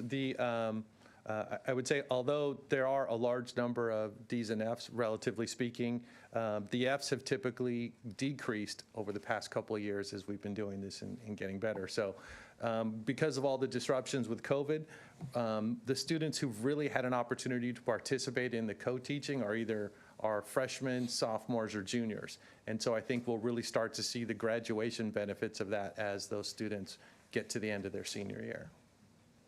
Craig, so we've talked a lot about co-teaching. And I thought at one point you told me that you didn't, and maybe I'm just remembering incorrectly, that we didn't even have co-taught physics classes because there was no need. Or did we add them in this year? Or am I just remembering incorrectly? No, you got it. So originally we had thought we were going to need physics because where this started from was looking at where are those courses where the students have the most difficulty progressing, and it was in these courses here. Once we got into this, we realized that students were actually being very successful in physics. And so there's only one school that's currently doing the co-taught in physics because we just are finding they're being successful enough without it. So then that's actually remarkable. So that is data for just one school. Yes. Because the rest of our schools don't even have Yeah, it. and actually, I'm glad you asked that question. This is only for the first half of this school year. So for example, one of our schools, they have co-taught biology classes, but they're not doing them in the fall, they're doing them in the spring. So we don't even have data from biology from one of our schools yet. So we'll have many other students who will be taking these courses in the spring. Anything else, Ryan? Great. Well, thank you very much. And we're back. All right. All right, so our next metric is going to concentrate a little bit more, and we're going to be moving on to, I just moved goal 3, in case we wanted to see that again, just in case. The passing rate for our unduplicated student groups for biology. So when this LCAP plan was put together a few years ago, we were just bringing back on the scene our next generation science standards. And this really gave our students an opportunity to shift to their thinking in the sciences, concentrate a little bit more on ensuring that our science classes were relevant and that we were really making connections across all the sciences courses as well. And so our concentration is really with our unduplicated students, looking at how are they passing, how are they performing in each of these classes with a C- or above. And definitely we are seeing some growth trends across the board. Again, definitely some areas where we want to put some of our resources and some time and focus, but we're definitely seeing some growth across most of our unduplicated groups as well. In addition to this, we're looking at the reclassification rate for our English learners. Now, reclassification is a crucial outcome for our English learners. The reality is if they're able to reclassify from being English learners and being identified as individuals who can function within the English language, it just opens so many doors for them, right? It gives them an opportunity to access more rigorous courses and just have the opportunity for stronger academic outcomes for all of them. Now, we have a number of different ways that we reclassify our students in this district. So there's actually 4 levels of criteria that start with the LPAC. So that's the English Learner Performance Assessment of California.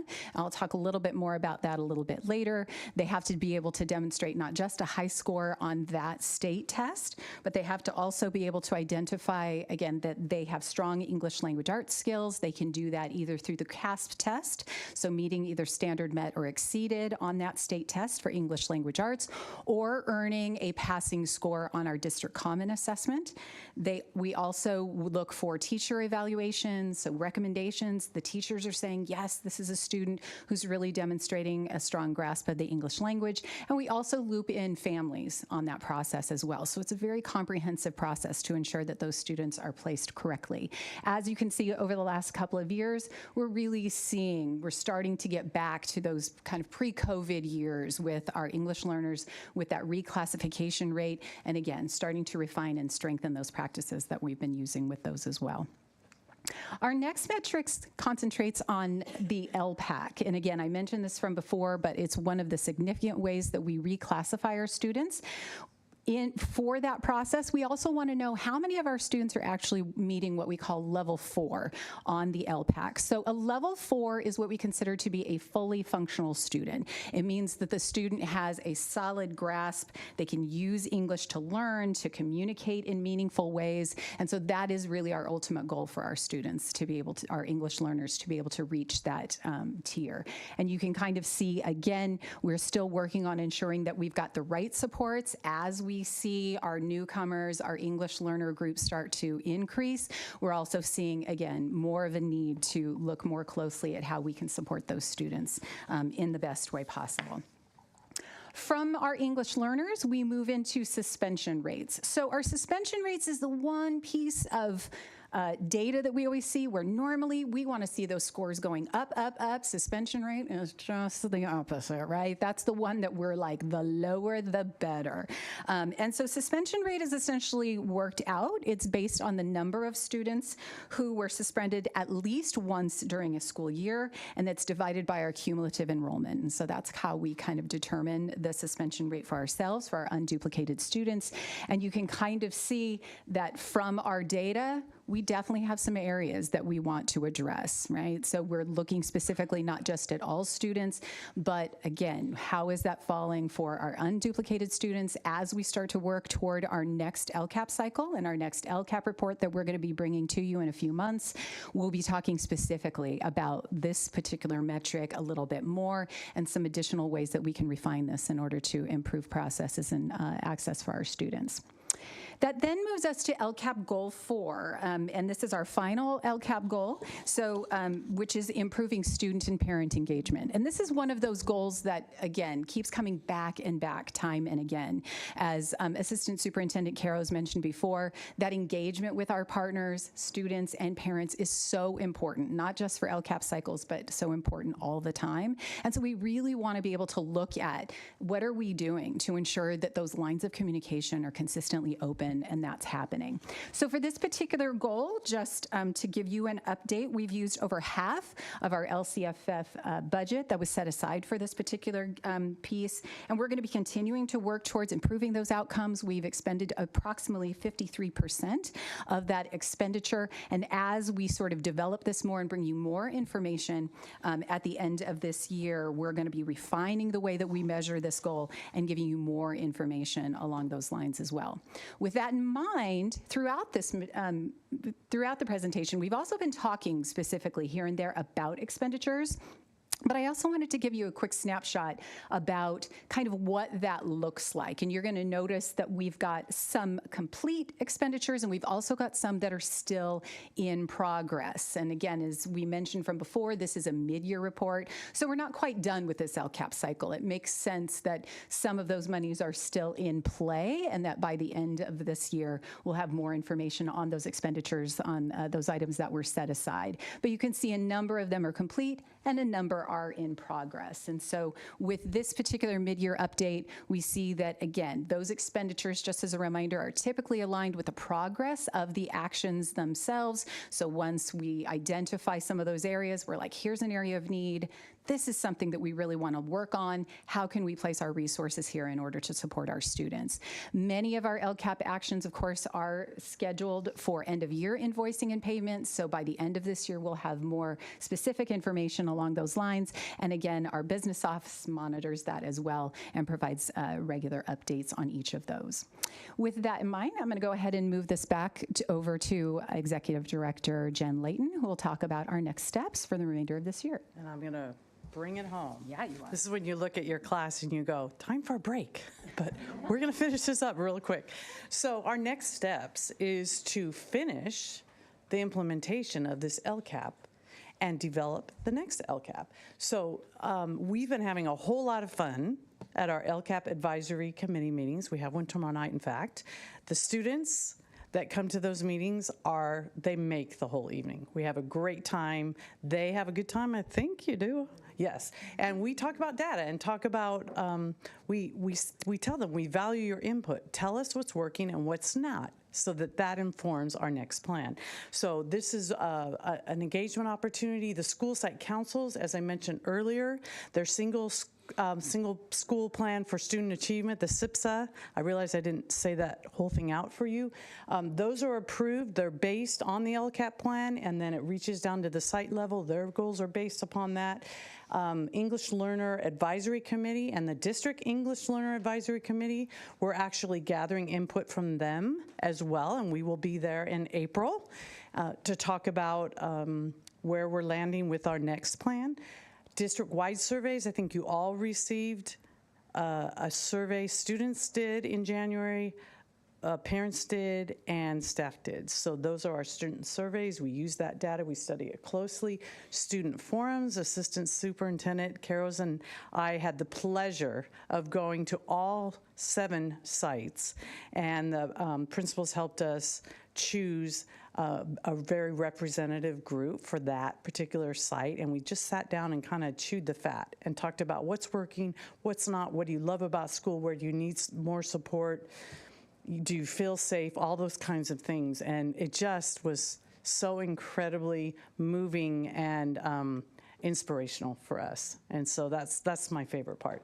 Staff meetings, we are constantly meeting with staff. We are in the curriculum and instruction department, and so we're leading a lot of the curricular teams, and we're constantly talking about our data and what sort of supports that we need to implement in order to really support that achievement for all students. It's always a work in progress, but that is happening. And then, of course, open office hours with principals, right, guys? Yes. No, we love hearing from you, and we actually put our email addresses on the bottom. Lisa and I, we're always welcome to input, and we love to talk about this. So that all said, let me pass it off. And then we'll end it with, we'll just end it once again with our board objectives. That a thorough LCAP process and the content in our LCAP should lift up our board objectives. Thank you very much. I know we asked questions throughout the presentation, but if there's any other questions, there's no action on this item tonight. And as a reminder, while this is a report back, I think it's very helpful as we contemplate the process as we get into our new LCAP adoption for the next 3-year period. So we'll start with questions and then we'll go to comments. Any questions that we can have answered first? I only have comments. Okay. I have some questions. Okay, so turn your mic on. Part of this is probably just because I'm just a layperson here. There's a lot of acronyms, and I'm taking it all in. So a couple questions. When the budget, when you say there's 70% left to spend or 50%, is that a yearly budget? Because this LCAP covers 3 years. So at first I thought, wow, in 3 years, we haven't spent that, but then I was gathering it's just 1 year. Right. The expenditures report out to you is on an annual basis. So what we do is obviously, the staff just reported out what we've expensed thus far. I should also share with you that it is not uncommon to not spend all of what you said you would spend for your actions. It is also common to spend and then some for your actions. I would equate it to no different from a household budget, for example. In the Carroll's household, we might say we want to visit Vietnam, and we've set aside $15,000 to visit Vietnam for 3 weeks. In Vietnam, because of very expensive teenagers in the Carroll's household, we may have overspent $15,000. And then at that point, Mr. and Mrs. Carroll would have to bring in funds from other places that we've allocated. I know that's a simple analogy, but we all have teenagers. That's a very simple analogy, but that is how the LCAP expenditures work. Joe, did you want to add anything to that? No, I think she covered it well. One other point I would like to add is each year, while we have a budget for the LCAP, that budget changes throughout the year because the number of students we actually have can change, as well as the number of students who qualify as the unduplicated students, students who give us additional resources. And so we may think we have a $5 million budget and come up with plans for how to spend that $5 million, but then it could be $5.2 million or 5.3. So sometimes we're also having to make adjustments in that way. Thank you. And then just out of curiosity, the English learners, what languages are you seeing those English learners in, and how has that changed? Spanish is by far the most common language. We've looked at this, and I have to admit, it's been a couple years since I did. About 3 years ago, we had over 70 different languages spoken in our district, and I think that's increased even since. Predominantly Spanish, Russian, we're starting to see more among immigrants, Punjabi, things like that. So those are the predominant ones, but even once you get past those, it's a very long tail on that curve where there are a lot of languages. We're probably approaching over 80 or 90 languages spoken in the district now. I would guess that we're over 80 or 90 at this point. Like I said, it was over 70 3 or 4 years ago. So how do you, and maybe this is outside of what we want to be talking about, but how do you address all those different languages? That just seems astounding to me. I don't know how that's done. It is a challenge. I'll share.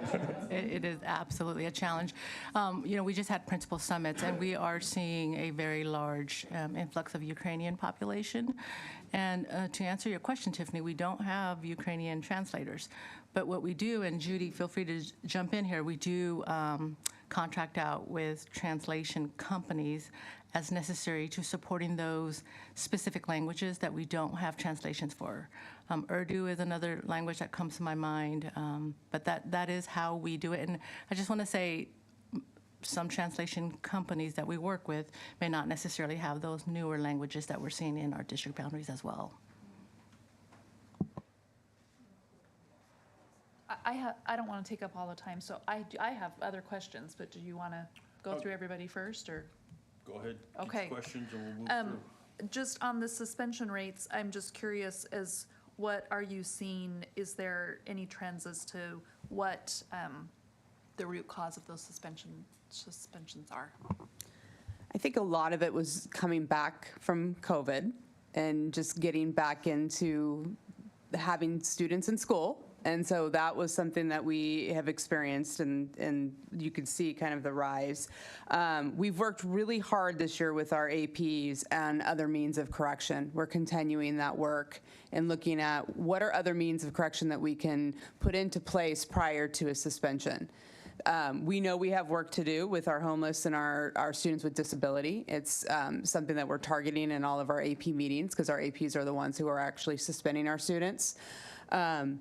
But we're seeing, the reasons that students are getting suspended are fights, are drugs. Those are our main reasons for suspensions.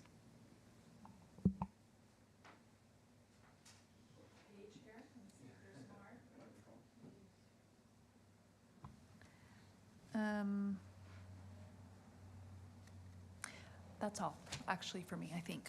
That's good, thank you. Any other questions before we get to comments? All right. Actually, I'll turn mine into a question. I'm going to turn it into a question. Put an intonation at the end. Okay, go ahead. Something like that. So 2 weeks ago, we had CASP data broken out by school, and now tonight was kind of all lumped in. So at first I was going to make it a comment, but it's really a question of, so last year's CASP, heck, that's a really hard word to say. Those test scores, we went down in math and English in every school, except for Oakmont, which went up 10 points for English. And you know that, right? You know that. So I'm just giving you a shout out. And then Adelante didn't have any students that met requirements. And so it was a little disheartening. So can you share a little bit about what you're doing? Because our grades look good, or at least are more.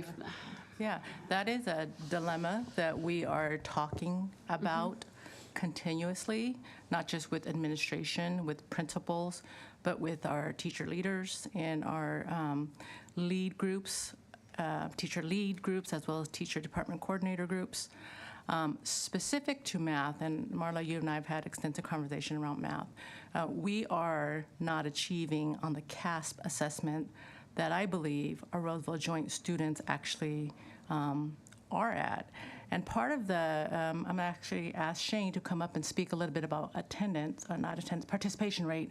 Part of how we are rated on our indicators on the California dashboard takes into consideration our participation rate of our 11th graders.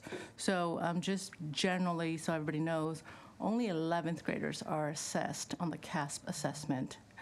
And we saw a large number of students opt out of the CASP assessments, which hurts our end results. Sometimes some of those opt-out students are our higher achieving students because they are our AP students. As I think you all know, AP assessments also occur in the beginning of May window.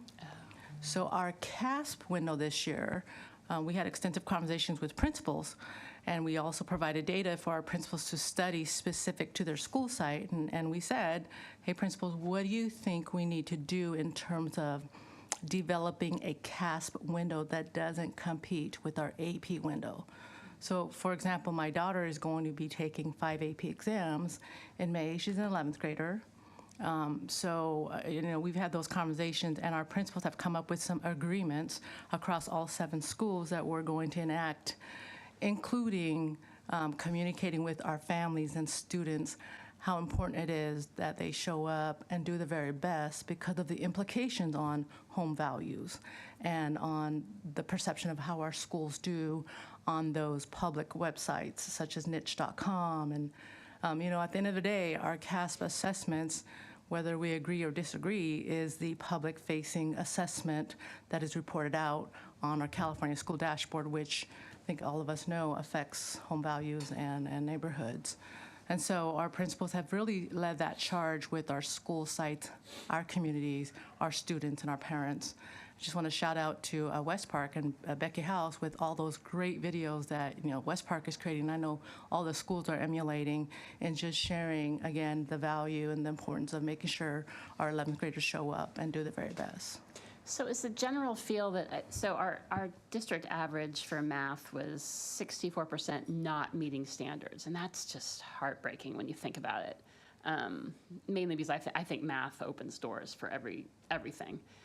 Is the general feeling that we're not as bad as these numbers look? Because I realize this is one test one day. Right. And Well, Jen, I'm going to have you speak to the math plan as well as math conversations we've had with our math teachers. Right. So this has been a really concentrated effort this year because we really can't determine next steps until we know, is this test really an accurate measurement of what our students can do? And I don't believe it is. So we've gone back to the basics, and Tu spoke of it. We're just going back to, hey, this is really important. We take a hit if you don't show up to take this test. This reflects on all of us. The better we look, we all look better, the better each of us looks. So we need to show up, we need to take this test, and we need to be able to use this as an accurate measurement. So we just started that campaign of, hey, let's all gather together and let's all from the top down communicate that we've got to show up and we've got to do our best on this test. And years ago, when I dealt with this at a campus level, it's amazing to me, our scores shot up by 15%.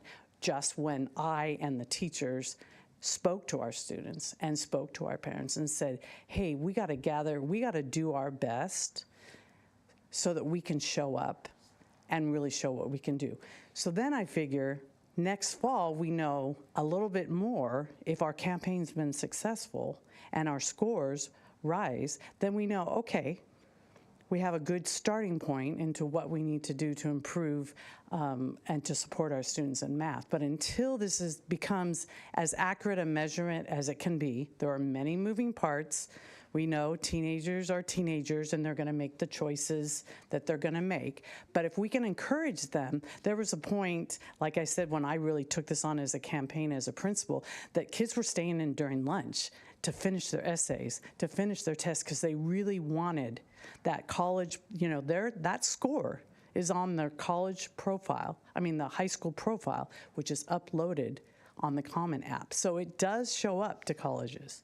So it is an important measurement, and it's all we've got right now. Yes. So I know that there is some strong resistance out there by either parents or students or both. I have no idea what the exact combination is. Do you know what specifically the pushback is? Is it kids that just don't show up because they're like, it's not important, I'm not going to go to school? Or is it that parents are opting their students out? I would say yes to both. I would say, and maybe Craig can support me on this, some of our students with disabilities, their parents just don't want them to go through the stress of a testing environment. So that accounts for some of it. Some of it is our AP and IB students saying, hey, I'm overwhelmed. I'm going to use that time while everybody else is taking the test to stay home and to prep for my AP and IB scores, which I know the colleges are looking at directly, that it directly affect me. And then I think in general, we did send a survey out. I don't know if you two saw it. I sent it to juniors though. A lot of them said, we don't really understand what the CAST test is, and we'd like to practice kind of a CAST testing environment. It was so enlightening. I was so encouraged. We had 200 kids answered, 200 juniors answered this email and tell us, if you tell us it's important and you give us a little practice and talk to us about it, we'll try harder. Not everybody said that, but it was really encouraging to me. So we are really out on a campaign to communicate the importance of this test so we know what we're looking at. Because until everybody's giving it their best effort, who knows? And the other strategy that our principals came up, so kudos to our principals, is what if we had our 9th and 10th grade students take the math IABs during the same period? So all of our... Those are the IABs, interim assessments, the practice assessments. So they're going to show, sorry, I didn't mean to cut you off too. Go. So it's also become this fun kind of sleep-in day based on some of our schedules, so we've changed those schedules. But freshmen and sophomores were a little bit excited to sleep in while the juniors had to show up to take the test, and then the seniors usually do their senior activities and their preparations for graduation. So now we're saying, hey, guess what, freshmen and sophomore, we need you to come in and we need you to practice taking this test. And so those are the IABs. Those are interim assessments. Some sites are doing English and math. Some sites are just doing math. We've agreed to do math for sure. But we think, and the student feedback confirms this, they just need more practice on what that testing looks like. And for those IABs, then is there reflection by the teachers or staff so that they can come up with some sort of a plan, whether it's in, I think you guys are using iExcel to directly prep students on specific areas. Is that being automatically customized? Is that being advertised to parents and kids? I know my kids will not do anything unless I know about it and I can have a conversation with them. So we have communicated with the math teachers. I've been really on like a dog on a bone with this the math scores because I don't believe that it's reflecting our ability. So we have shared with math teachers and with families. We had a couple math nights last year where we did follow-ups, and then I've also sent it out again, that iExcel does have prep for CAST, but we got to make kids want to do that prep. So it's just kind of all wrapped up in there. We've shared it with math teachers. Some of them are using that on a daily basis, just like as a warm-up. There are other programs that the math teachers use, like Desmos, where they can put practice things in. As far as 100% structured, organized preparation for CAST, we haven't gotten there yet.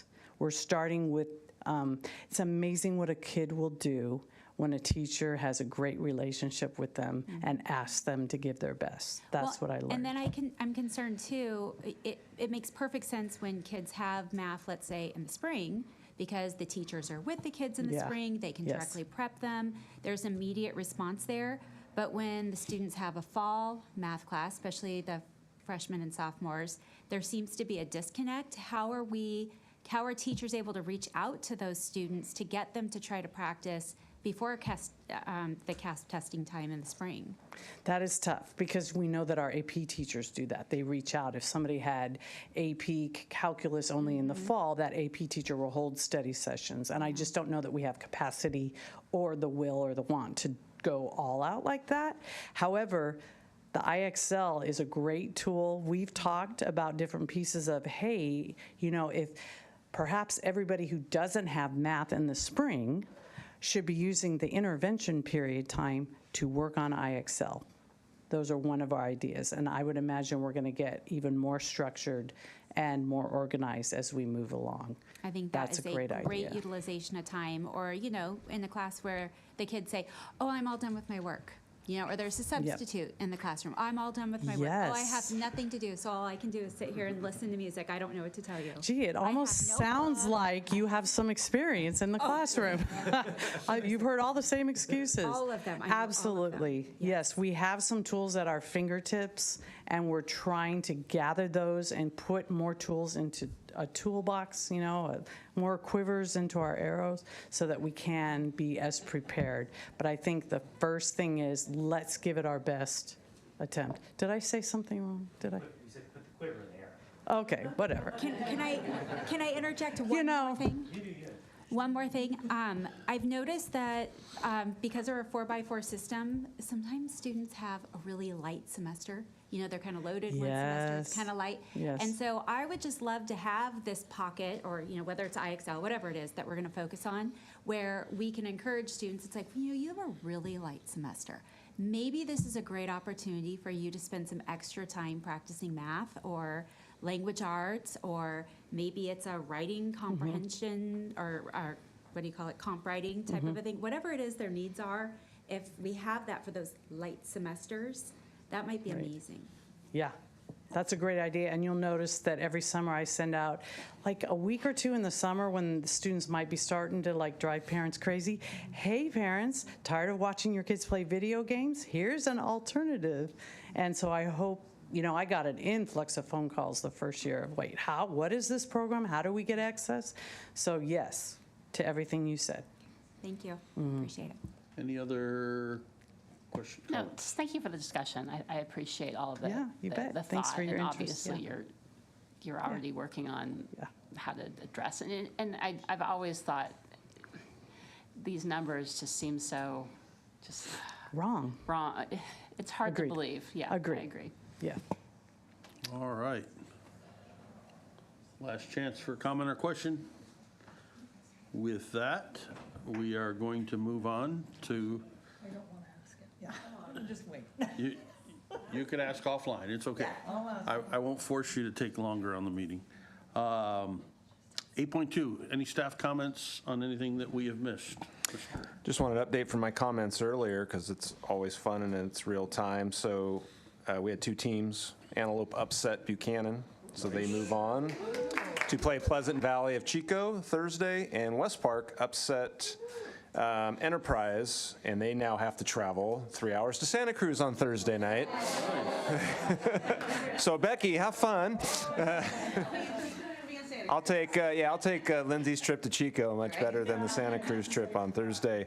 And then girls soccer from Granite Bay will be traveling to Las Lomas and Walnut Creek on Thursday. So everybody's advancing. They all were upset winners tonight. Awesome. Good job. All right, our next item is pending agenda items. You have a list in your agenda of a bunch of stuff coming up over the next 4 or 5 meetings. And then we just added the grants discussion, which will let you know what meeting that's going to be. Unless anyone's opposed, I'd like a motion to adjourn. I'll second. All right, I'll take that as the motion. You'll take it as a second. All in favor? Aye.